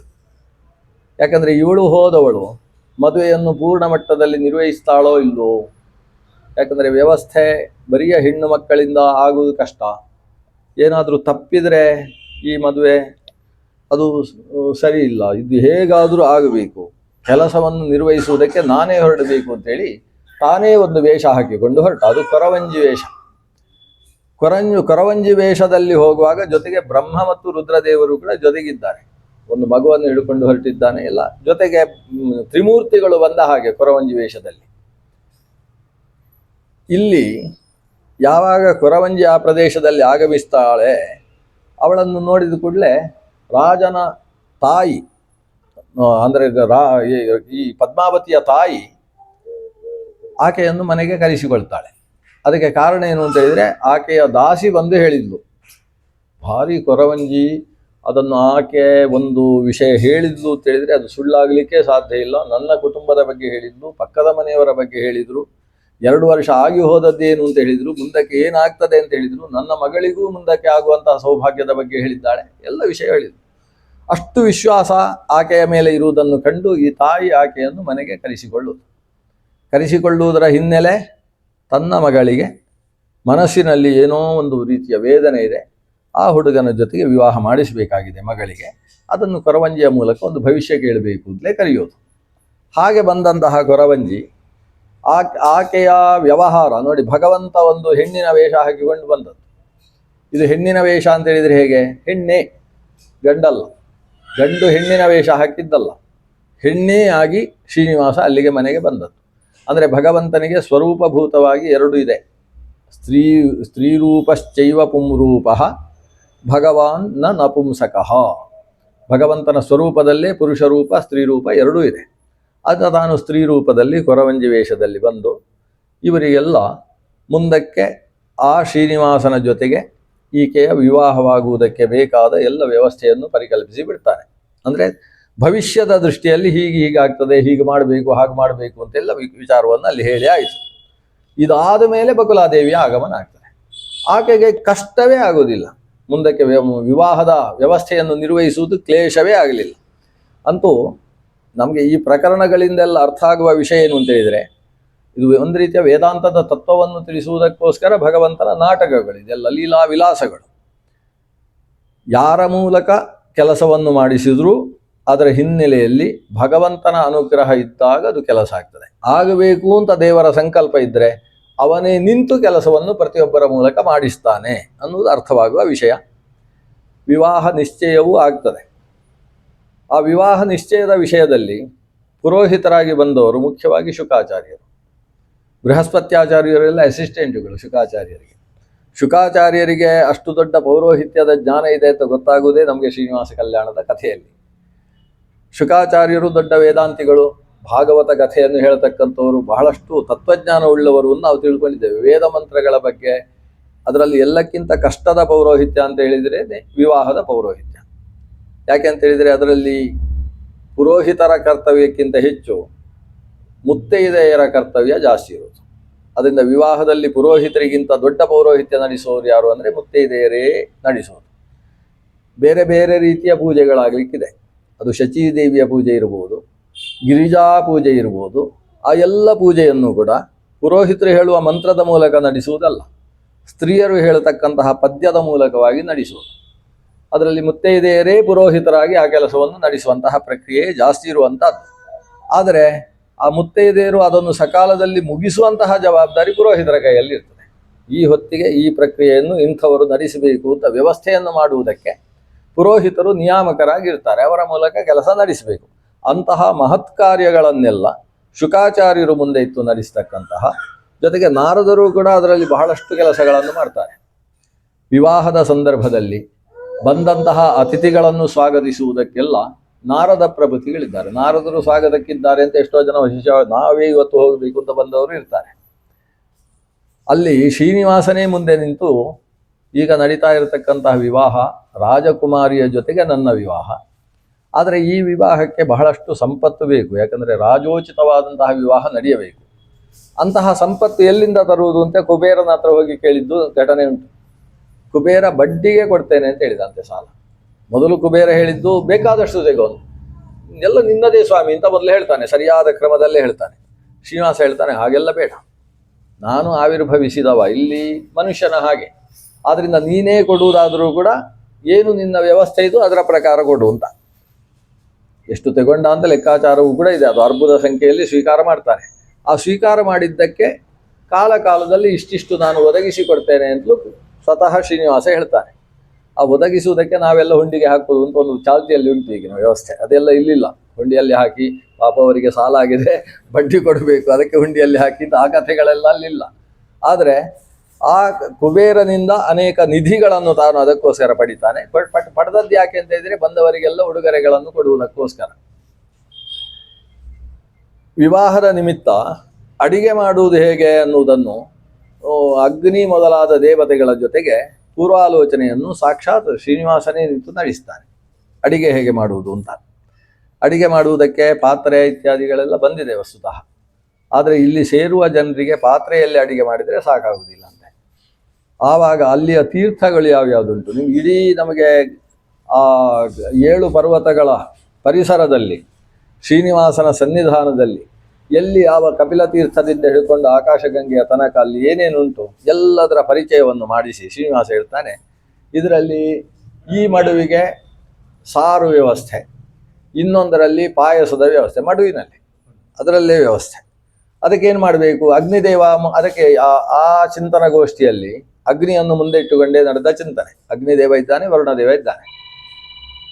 ಅದಕ್ಕೆ ಬೆಂಕಿ ಹಾಕಿದರೆ, ಅಡಿಯಲ್ಲಿ ಬೆಂಕಿ ಹಾಕಿ ಅದನ್ನು ಬಿಸಿ ಮಾಡಲಿಕ್ಕೆ ಆಗುವುದಿಲ್ಲ, ಅಗ್ನಿ ಅದರೊಳಗೆ ಪ್ರವೇಶ ಮಾಡಿದರೆ ಆಯಿತು ಅಂತ. ಅದರಿಂದ ಈಗಿನ ಕೆಲವೆಲ್ಲ ಉಂಟಲ್ಲ, ಬೆಂಕಿಯೇ ಮಾಡದೆ ಒಳಗಿಂದ ಗ್ಯಾಸಲ್ಲಿ ಅಡಿಗೆ, ಇದೆಲ್ಲ ಸುರಾದದ್ದು ಅವತ್ತಿಂದ ಅಲ್ಲೆಕ್ಕ, ಒಳಗಿಂದ ಅಲ್ಲಿಂದಲೇ ಆ ಮಡುವಿಗೆ ಅಗ್ನಿ ಪ್ರವೇಶ ಮಾಡಬೇಕು. ಅದಕ್ಕೆ ಬೇಕಾದಷ್ಟು ಉಪ್ಪು, ಖಾರ, ಹುಳಿ ಇತ್ಯಾದಿಗಳನ್ನೆಲ್ಲ ಹಾಕಬೇಕು. ಮಡುವಿನಲ್ಲಿ ಒಂದರಲ್ಲಿ ಸಾರು, ಒಂದರಲ್ಲಿ ಹುಳಿ, ಮತ್ತೊಂದರಲ್ಲಿ ಪಾಯಸ, ಇನ್ನೊಂದರಲ್ಲಿ ಭಕ್ಷ್ಯ ಇತ್ಯಾದಿ ವ್ಯವಸ್ಥೆಗಳನ್ನೆಲ್ಲ ಮಾಡಬೇಕು ಅಂತ. ಅಷ್ಟು ದೊಡ್ಡ ಒಂದು ಮುಂದೆ ನಡೆಯತಕ್ಕಂತಹ ಅಟ್ಟಣೆ ಅಂತ ಹೇಳ್ತೇವಲ್ಲ, ಮುಂದೆ ನಡೀತಕ್ಕಂತಹ ವಿವಾಹ ಉತ್ಸವಕ್ಕೆ ಬೇಕಾದಂತಹ ಪೂರ್ವಭಾವಿ ಅತಿಥಿ ಅಭ್ಯಾಗತರಿಗೆ ಯಥೋಚಿತ ಸತ್ಕಾರವನ್ನು ಕೊಡುವುದಕ್ಕೆ ಬೇಕಾದಂತಹ ವ್ಯವಸ್ಥೆ, ಇವೆಲ್ಲವನ್ನು ಸ್ವತಃ ತಾನು ನಿಂತು ಬಕುಲಾದೇವಿಯನ್ನು ಮುಂದಿಟ್ಟುಕೊಂಡು ವ್ಯವಸ್ಥೆಗಳನ್ನೆಲ್ಲ ಶ್ರೀನಿವಾಸ ಚಿಂತನೆ ಮಾಡ್ತಾನೆ. ಇದರ ಹಿನ್ನೆಲೆಯಲ್ಲಿ ವಿವಾಹ ಅನ್ನುವಲ್ಲಿ ಅದೊಂದು ಧಾರ್ಮಿಕ ಪ್ರಕ್ರಿಯೆ. ಯಾಕೆ, 16 ಸಂಸ್ಕಾರಗಳಲ್ಲಿ ಸ್ತ್ರೀಯರಿಗೆ ಮತ್ತು ಪುರುಷರಿಗೆ ನಡೆಯುವ ಸಂಸ್ಕಾರ ಕೊನೆಯದ್ದು ವಿವಾಹ ಸಂಸ್ಕಾರ. ಪುರುಷರಿಗೆ ನಡೆಯುವ ಸಂಸ್ಕಾರಗಳಲ್ಲಿ ಉಪನಯನ, ಮಹಾನಾಮ್ನಿ, ಮಹಾವ್ರತ, ಉಪನಿಷತ್ ಅಂತ ಆದಮೇಲೆ ಗೋದಾನ, ಸಮಾವರ್ತನ, ವಿವಾಹ ಅಂತ ಇರ್ತದೆ. ಸ್ತ್ರೀಯರಿಗೆ ಚೌಲ ಸಂಸ್ಕಾರವಾದ ನಂತರ ನಡೆಯುವಂತಹ ಪ್ರಧಾನ ಸಂಸ್ಕಾರ ಅಂತ ಹೇಳಿದರೆ ಉಪನಯನದ ಸ್ಥಾನದಲ್ಲಿರುವಂತಹದ್ದು ವಿವಾಹ ಸಂಸ್ಕಾರ. ಸ್ತ್ರೀಣಾಂ ಉದ್ವಾಹ ಕರ್ಮೇವ ಯಥೋಪನಯನಂ ತಥಾ ಅಂತ ಆಚಾರ್ಯರು ಈ ಮಾತನ್ನು ಉಲ್ಲೇಖ ಮಾಡ್ತಾರೆ. ವಿವಾಹ ಕರ್ಮವೇ ಉಪನಯನಕ್ಕೆ ಸದೃಶವಾದದ್ದು. ಅದರಿಂದ ವಿವಾಹ ಸಂಸ್ಕಾರವಾಯಿತು ಅಂತ ಹೇಳಿದರೆ ಅವರು ಒಂದು ರೀತಿಯಲ್ಲಿ ಶಾಸ್ತ್ರಾಧ್ಯಯನಕ್ಕೆ ಪೂರ್ಣ ಅರ್ಹತೆಯನ್ನು ಪಡೆದ ಹಾಗೆ ಆಗ್ತದೆ. ಧರ್ಮಕರ್ಮಗಳಲ್ಲಿ ಪೂರ್ಣ ಅರ್ಹತೆ ಅವರಿಗೆ ಪ್ರಾಪ್ತಿಯಾಗ್ತದೆ. ಅಂಥದ್ದು ಅದೊಂದು ಷೋಡಶ ಸಂಸ್ಕಾರಗಳಲ್ಲಿ ಊನಾಂಗ ಪೂರ್ಣ ಸಂಸ್ಕಾರ ಅಂತ ಅದನ್ನು ಕರೆಯುವುದು. ಅಂದರೆ ಅಲ್ಲಿಯ ತನಕದ ಸಂಸ್ಕಾರಗಳೆಲ್ಲ ಒಂದು ರೀತಿಯಲ್ಲಿ ಪಾತ್ರೆ ತೊಳೆದು ಶುದ್ಧ ಮಾಡಿದ ಹಾಗೆ. ಅಧ್ಯಯನ ಸಂಸ್ಕಾರಗಳೆಲ್ಲ ತೊಳೆದ ಪಾತ್ರದಲ್ಲಿ ಹಾಲು ತುಂಬಿಸಿದ ಹಾಗೆ. ಆದರೆ ವಿವಾಹವೆಂಬ ಸಂಸ್ಕಾರ ಅದು ಇಷ್ಟಾಗಿಯೂ ಅರ್ಧವೇ ಇರತಕ್ಕಂಥವರನ್ನು ಪೂರ್ಣಗೊಳಿಸುವಂಥದ್ದು. ಊನಾಂಗ ಪೂರ್ಣ ಸಂಸ್ಕಾರ ಅಂದರೆ ಹಾಗೆ. ಅಂದರೆ ಅಲ್ಲಿಯ ತನಕ ಪಾದದ್ವಯ ಇದ್ದರೆ ಅಲ್ಲಿಂದ ಚತುಷ್ಪಾತ ಆಗುವುದು ಅವ ಲೆಕ್ಕ. ಶನ್ನೋಭವ ದ್ವಿಪದೇ ಚತುಷ್ಪದೇ ಎಂದುಂಟಲ್ವ. ದ್ವಿಪದೇ ಅಂತೇಳಿದರೆ ಬ್ರಹ್ಮಚಾರಿಗೆ ಮತ್ತು ಸನ್ಯಾಸಿಗೆ ಅಂತ ಅರ್ಥ. ಚತುಷ್ಪದೇ ಅಂತೇಳಿದರೆ ಗೃಹಸ್ಥನಿಗೆ ಮತ್ತು ವಾನಪ್ರಸ್ಥನಿಗೆ. ಅಂದರೆ ಮದುವೆ ಆದರೆ 4 ಕಾಲು ಆಗ್ತದೆ. 2 ಕಾಲು ಇದ್ದರೆ ಏನಾಗ್ತದೆ, ಕಾಲು kg ಅಂದರೆ ಎರಡು ಕಾಲು kg ಸೇರಿಸಿದರೆ ಎಷ್ಟಾಗ್ತದೆ, ಅರ್ಧ ಆಗ್ತದೆ. ಅಂದರೆ ಕಾಲು 2 ಪಾದ ಸೇರಿದರೆ ಅರ್ಧ, 4 ಪಾದ ಸೇರಿದರೆ ಪೂರ್ಣ. ಆ ದೃಷ್ಟಿಯಿಂದ ವಿವಾಹ ಸಂಸ್ಕಾರವನ್ನು ಒಂದು ಊನಾಂಗ ಪೂರ್ಣ ಸಂಸ್ಕಾರ ಅಂತ ಕರೆಯುವುದು. ಈ ಸಂಸ್ಕಾರ ಪ್ರಕ್ರಿಯೆಯಲ್ಲಿ ಅನೇಕ ಧಾರ್ಮಿಕ ವಿಧಾನಗಳುಂಟು. ಯಾಕೆಂತ ಹೇಳಿದರೆ ಅದು ನಮ್ಮ ಮನುಷ್ಯನಿಗೆ ನಡೆಸ್ತಕ್ಕಂಥ ಸಂಸ್ಕರಣ, ಅದರಿಂದ ಷೋಡಶ ಸಂಸ್ಕಾರ ಪೂರ್ಣವಾಗಿ ಆಗ್ತದೆ. ಆದರೆ ಆ ಧಾರ್ಮಿಕ ಪ್ರಕ್ರಿಯೆಯಲ್ಲಿ ಉಳಿದ ಏನು ಸಂಸ್ಕರಣಗಳಲ್ಲಿ ಧಾರ್ಮಿಕ ಪ್ರಕ್ರಿಯೆಯೇ ಪ್ರಾಧಾನ್ಯ ಇತ್ತೋ ಇಲ್ಲಿ ಸ್ವಲ್ಪ ಹಾಗಲ್ಲ. ಈ ಉಪನಯನ ಸಂಸ್ಕಾರ ಮತ್ತು ವಿವಾಹ ಸಂಸ್ಕಾರದಲ್ಲಿ ಅತಿಥಿ ಅಭ್ಯಾಗತರ ಒಂದು ಸತ್ಕಾರಕ್ಕೂ ಕೂಡ ಅಷ್ಟೇ ಪ್ರಾಧಾನ್ಯ ಇದೆ. ಉಪನಯನದ ಬಗ್ಗೆ ಸೂತ್ರಕಾರರು ವಿವರಣವನ್ನೆಲ್ಲ ಕೊಟ್ಟು ಕೊನೆಗೆ ಅನ್ನದಾನದ ಬಗ್ಗೆ ಉಲ್ಲೇಖ ಮಾಡಿದ್ದಾರೆ. ಉಳಿದ ಕಡೆಯಲ್ಲೆಲ್ಲ ಇಲ್ಲ. ಪೌರೋಹಿತ್ಯ ಪ್ರಯೋಗದಲ್ಲೂ ಇರುವುದು ಸೀಮಂತೋನ್ನಯನ ಆದಮೇಲೆ ಚತುರಧಿಕಾನ್ ಬ್ರಾಹ್ಮಣಾನ್ ಭೋಜಯತ್ ಅಂತ ಇರುವುದು. 4 ಜನರನ್ನಾದರೂ ಊಟ ಹಾಕಿ ಅಂತ ಅಷ್ಟೇ ಇರೋದು. ಉಪನಯನಕ್ಕೆ ಬಂದಾಗ ಮಾತ್ರ ಶತಾಧಿಕಾನ್ ಅಂತ ಬಂದದ್ದು. ಅಲ್ಲಿ ತನಕ 100 ಇಲ್ವೇ ಇಲ್ಲ, ಇಲ್ಲ 10 ಕೆಳಗೆ ಇತ್ತು. ಉಪನಯನಕ್ಕೆ ಬಂತು. ವಿವಾಹಕ್ಕೆ ಬರುವಾಗ ಶತಾಧಿಕಾನ್ ಅಂತ ಅಷ್ಟೇ ಶಬ್ದ ಇರುವುದು. ಆದರೆ ಪೌರೋಹಿತ್ಯ ಪ್ರಯೋಗದಲ್ಲಿ ಚತುಶ್ಶತಾಧಿಕಾನ್ ಅಂತ ಒಂದು ಸೇರಿಸಿದ್ದೇವೆ ನಾವು. ತುಂಬ ಕಡಿಮೆ ಮಾಡಬಾರ್ದು, ಒಂದು 400 ಆದರೂ ಸೇರಲಿ, ಆ ಕಡೆ ಈ ಕಡೆ ಇದ್ದು ಒಂದು ಸೇರಿ ಒಂದು ಪ್ರಯೋಗದಲ್ಲಿ ಹಾಗೆ ಬಂದಿದೆ. ಅಂದರೆ ಅಲ್ಲಿ ಬಂದಂತಹ ಅತಿಥಿಗಳ ಆರಾಧನೆಯು ಕೂಡ ವಿವಾಹ ಸಂಸ್ಕಾರದಲ್ಲಿ ಒಂದು ಅಂಗವಾಗಿ ಸೇರ್ಪಡೆಯಾಗ್ತದೆ. ಅನೇಕ ಸಂಭ್ರಮದ ಆಚರಣೆಗಳು ಅದರಲ್ಲಿ ಸೇರಿಕೊಳ್ತದೆ. ಸಂಪ್ರದಾಯಾಗತ ಪದ್ಧತಿಗಳು ಅಂತ ಶಾಸ್ತ್ರದಲ್ಲಿ ಹೇಳಿದ ವಿಧಾನಗಳು, ಒಂದು ಧಾರಿಯೋ ಕಂಕಣ ಬಂಧನವೋ ಅಥವಾ ನಿರೀಕ್ಷಣೆಯೋ ಇಂಥದ್ದು ಕೆಲವು, ಕೊನೆಗೆ ಮಾಂಗಲ್ಯ ಬಂಧನವೂ ಕೂಡ ಇಲ್ಲ ಸಂಸ್ಕಾರ ವಿಧಾನದಲ್ಲಿ. ಅದು ಕೂಡ ಆಮೇಲೆ ಸೇರ್ಪಡೆಯಾಗಿರತಕ್ಕ ಇಲ್ಲಿ ಉಂಟು. ಇಲ್ಲಿಂದ ಇದನ್ನು ನೋಡಿ ಅಲ್ಲಿಂದ ಈಗ ಸಂಸ್ಕಾರದಲ್ಲಿ ವಿವಾಹದಲ್ಲಿ ಮಾಂಗಲ್ಯ ಬಂಧನ ಅನ್ನೋದು ಯಾಕೆ ಬಂತು ಅಂತ ಕೇಳಿದರೆ ಯಾವ ಸೂತ್ರಕಾರರು ಕೂಡ ಹೇಳಲಿಲ್ಲ. ಎಲ್ಲರೂ ಪ್ರಾಧಾನ್ಯ ಕೊಟ್ಟದ್ದು ಪಾಣಿಗ್ರಹಣ ಪ್ರಕ್ರಿಯೆಗೆ. ಪಾಣಿಗ್ರಹಣ ಮತ್ತು ಪರಿಣಯನ ಅಂದರೆ ಅಗ್ನಿಗೆ ಸುತ್ತು ಬರತಕ್ಕಂತಹ ಪ್ರಕ್ರಿಯೆಗೆ ಮತ್ತು ಕನ್ಯಾದಾನಕ್ಕೆ ಇದಕ್ಕೆ ಪ್ರಾಧಾನ್ಯ ಕೊಟ್ಟಿದ್ದಾರೆ. ಮಾಂಗಲ್ಯ ಬಂಧನ ಅನ್ನೋದು ಪುರಾಣ ಸಾಹಿತ್ಯದಲ್ಲಿ ಮಾತ್ರ ಸಿಗತಕ್ಕಂಥದ್ದು. ಸೂತ್ರಗಳಲ್ಲಿ ಮತ್ತು ಸೂತ್ರಕಾರಿಕೆಗಳಲ್ಲಿ ಎಲ್ಲೂ ಕೂಡ ಸಿಗುವುದಿಲ್ಲ. ಅದಕ್ಕೆ ಬೇಕಾದ ಮಂತ್ರವೂ ಸಿಗುವುದು ಶ್ರೀನಿವಾಸ ಕಲ್ಯಾಣದಲ್ಲಿ. ಮಾಂಗಲ್ಯಂ ತಂತು ನಾನೇನ ಮಮ ಜೀವನ ಹೇತುನ ನಾವು ಹೇಳ್ತೇವೆ, ಅಲ್ಲಿ ಭರ್ತೃ ಜೀವನ ಹೇತುನ ಕಂಠೆ ಬಧ್ನಾಮಿ ಸುಭಗೆ ಸಾಜೀವ ಶರದಶತಂ. ಕಂಠೆ ಬಧ್ನಾಮಿ ಸುಭಗೆ ಅದು ಲೋಕದ ಕಲ್ಯಾಣಕ್ಕೋಸ್ಕರ ನಿನ್ನ ಲೋಕ ಜೀವನ ಹೇತುವಿನಿಂದ ನಾನು ನಿನ್ನ ಕಂಠಕ್ಕೆ ಇದನ್ನು ಕಟ್ಟಿದ್ದೇನೆ ಅಂತ, ಲೋಕ ಕ್ಷೇಮ ಆಗುವ ದೃಷ್ಟಿಯಿಂದ ಕಟ್ತೇನೆ ಅಂತ ಅಲ್ಲಿ ಬರೋದು. ನಮ್ಮಲ್ಲೆಲ್ಲ ಸ್ವಲ್ಪ ಅದನ್ನು ನಮಗೆ ಆಗುವ ಹಾಗೆ ವ್ಯತ್ಯಾಸ ಮಾಡಿಕೊಂಡಂತಹ ಶ್ಲೋಕಗಳು ಇವತ್ತು ಪೌರೋಹಿತ್ಯ ಪ್ರಯೋಗದಲ್ಲಿ ಸಿಗ್ತವೆ. ಅದನ್ನು ಶ್ರೀನಿವಾಸ ಕಲ್ಯಾಣವನ್ನು ನೋಡಿಕೊಂಡು ನಾವು ವಿವಾಹದ ಪ್ರಕ್ರಿಯೆ ಹೇಗೆ ನಡೆಸಬೇಕು ಅನ್ನುವುದನ್ನು ಅರ್ಥ ಮಾಡಿಕೊಳ್ಳುವುದಕ್ಕೂ ಸಾಧ್ಯವಾಗ್ತದೆ. ಅಂತೂ ಸಂಪ್ರದಾಯಾಗತವಾದ ಅನೇಕ ವಿಚಾರಗಳು ವಿವಾಹದಲ್ಲಿ ಸೇರಿಕೊಂಡಿದ್ದಾವೆ. ಆ ಸಂಪ್ರದಾಯಾಗತ ವಿಚಾರಗಳಲ್ಲಿ ಪ್ರಮುಖವಾದದ್ದು ಅತಿಥಿ ಅಭ್ಯಾಗತರ ಸುಂದರವಾದಂತಹ ಉಪಚಾರದಾನ ಅನ್ನೋದು ಅದು ಸೇರಿಕೊಂಡಿದೆ. ಅದಕ್ಕೋಸ್ಕರವೇ ಇಷ್ಟು ದೊಡ್ಡ ಪೂರ್ವಭಾವಿಯಾದ ಅಡಿಗೆಯ ವ್ಯವಸ್ಥೆಗಳನ್ನೆಲ್ಲ ಶ್ರೀನಿವಾಸ ಸ್ವತಃ ತಾನು ನೋಡಿಕೊಳ್ತಾನೆ.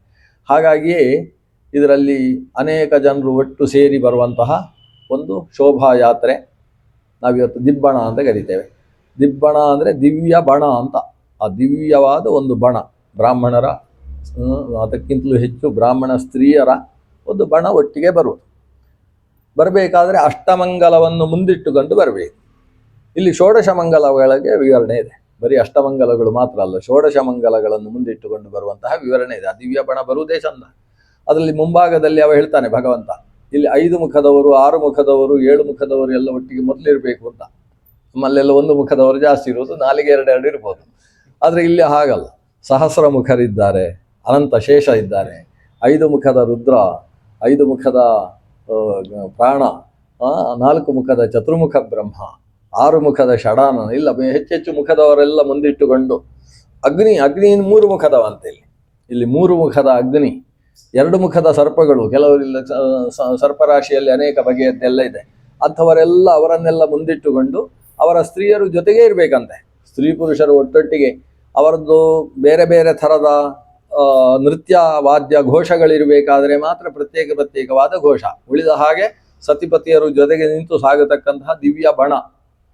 ಅದರಲ್ಲಿ ಅನೇಕ ಮಂಗಳ ವಸ್ತುಗಳ ಪುರಸ್ಸರೀಕರಣ, ಒಂದು ಕನ್ನಡಿ ಅದು ಮಂಗಲದಲ್ಲಿ ಸೇರತಕ್ಕಂಥದ್ದು, ಪೂರ್ಣ ಕಲಶ, ಲಾಜ, ಕುಮಾರಿಯರು ವಿವಾಹವಾಗದೇ ಇರತಕ್ಕಂತಹ ಅನ್ನೋದಕ್ಕಿಂತಲೂ 12 ವರ್ಷಕ್ಕಿಂತ ಕಿರಿಯರಾದಂತಹ ಕುಮಾರಿಯರು, ಇದೆಲ್ಲ ಮಂಗಳದಲ್ಲಿ ಸೇರತಕ್ಕಂಥದ್ದು.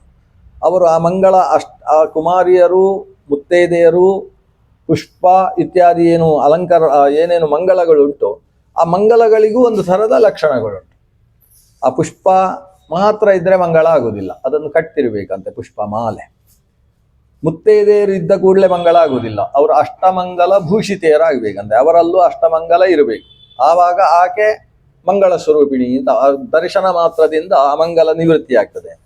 ಆ ಅಷ್ಟಮಂಗಲ ಭೂಷಣ ಸ್ತ್ರೀಯರದ್ದೇನು, ಅವರ ಜಡೆ ಕಟ್ಟಿರಬೇಕು, ಅಂದ್ರೆ ಹಿಂದಿನಿಂದ ನೋಡಿದಾಗ ಕೆಲವು ಮಂಗಲ ಗೊತ್ತಾಗುವುದು ಅಂತ ಅರ್ಥ. ಅದು ಬೇಯ್ತಲೆ ತೆಗೆದು ತ್ರಿವೇಣಿ ಅನ್ನೋದು ಅದರಲ್ಲಿ ಕಾಣಿಸ್ತಾ ಇರಬೇಕು. ವೇಣಿ ಅಂತ ಹೇಳಿದ್ರೆ ಜಡೆ ಕಾಣಿಸ್ತಾ ಇರಬೇಕು. ಕಣ್ಣಿನಲ್ಲಿ ಕಾಡಿಗೆ ಇರಬೇಕು. ಮುಂಡದಲ್ಲಿ ಊರ್ಧ್ವಮುಖವಾದಂತಹ ಮಂಗಳ ಭೂಷಣ ಇರಬೇಕು. ಸಿಂಧೂರ ಕಾಣಿಸಬೇಕು. ಸಿಂಧೂರ ಅಲ್ಲ, ಸಿಂಧೂರ ಅಲ್ಪ ಪ್ರಾಣ, ಸಿಂಧೂರ ಕಾಣಿಸಬೇಕು. ಕುಂಕುಮ ಅಂತ ಇವತ್ತು ಕರಿತೇವೆ, ಅನೇಕ ಬಗೆಯ ಕುಂಕುಮ ಇದೆ, ಅದರಲ್ಲಿ ಸಿಂಧೂರ ಅನ್ನೋದು ಒಂದು ಥರದ ಕುಂಕುಮ, ಅದರ ಧಾರಣೆ ಇರಬೇಕು. ಕಿವಿಯಲ್ಲಿ ಕುಂಡಲ ಝಣಿಸಬೇಕು, ಅಂದರೆ ಕೆನ್ನೆಗೆ ಹೊಡಿತಾ ಇರಬೇಕು ಅಂತ ಅರ್ಥ. ಆಮೇಲೆ ಪಾದದಲ್ಲಿಯೂ ಮಂಗಲ ಕಾಣಿಸ್ತಾ ಇರಬೇಕು, ಪಾದದ ಉಂಗುರ ಕಾಣಿಸಬೇಕು. ಕೈಯಲ್ಲೂ ಗಣಗಣ ಅಂತ ಶಬ್ದ ಮಾಡತಕ್ಕಂತಹ ಮಣ್ಣಿನ ಬಳೆಗಳಿರಬೇಕು. ಮಣ್ಣು ಅಂದರೆ ಗಾಜು ಅಂತ ಅರ್ಥ, ಗಾಜಿನ ಬಳೆಗಳಿರಬೇಕು. ಇಂತಹ ಮಂಗಲಗಳು ಆ ಮಂಗಲ ಭೂಷಿತೆಯರಾಗಿರ್ತ. ಆದರೆ ಪ್ರಧಾನವಾದ ಮಂಗಲ ಅಂತ ಹೇಳಿದರೆ ರೇಷ್ಮೆಯನ್ನು ಹೊದ್ದಿರಬೇಕು ಅಂತ ಹೇಳುವ ಮಂಗಲ ಅಷ್ಟಮಂಗಲ ಭೂಷಿತೆಯರಾದಂತಹ ಸ್ತ್ರೀಯರನ್ನು ಮುಂದಿಟ್ಟುಕೊಂಡು ಅದರ ಜೊತೆಗೆ ತಮ್ಮ ಕುಟುಂಬದ ಭಗವಂತನ ಕುಟುಂಬ ಅಂತ ಹೇಳಿದರೆ ಎಷ್ಟು ದೊಡ್ಡದು. ಲಕ್ಷ್ಮೀರ್ಯಸ್ಯ ಪರಿಗ್ರಹ ಕಮಲಭೂ ಸೂನು ಗರುತ್ಮಾನ್ ರಥಃ ಅಂತ ದೊಡ್ಡ ಒಂದು ಬ್ರಹ್ಮಾಂಡವೇ. ಬ್ರಹ್ಮಾಂಡಂ ವರಮಂದಿರಂ ಸುರಗಣಾಹ ಪ್ರಭೋಹೋ ಯಸ್ಯ ಸೇವಕಾಹ. ಅದರಿಂದ ದೊಡ್ಡ ಕುಟುಂಬ ಅವನದ್ದು.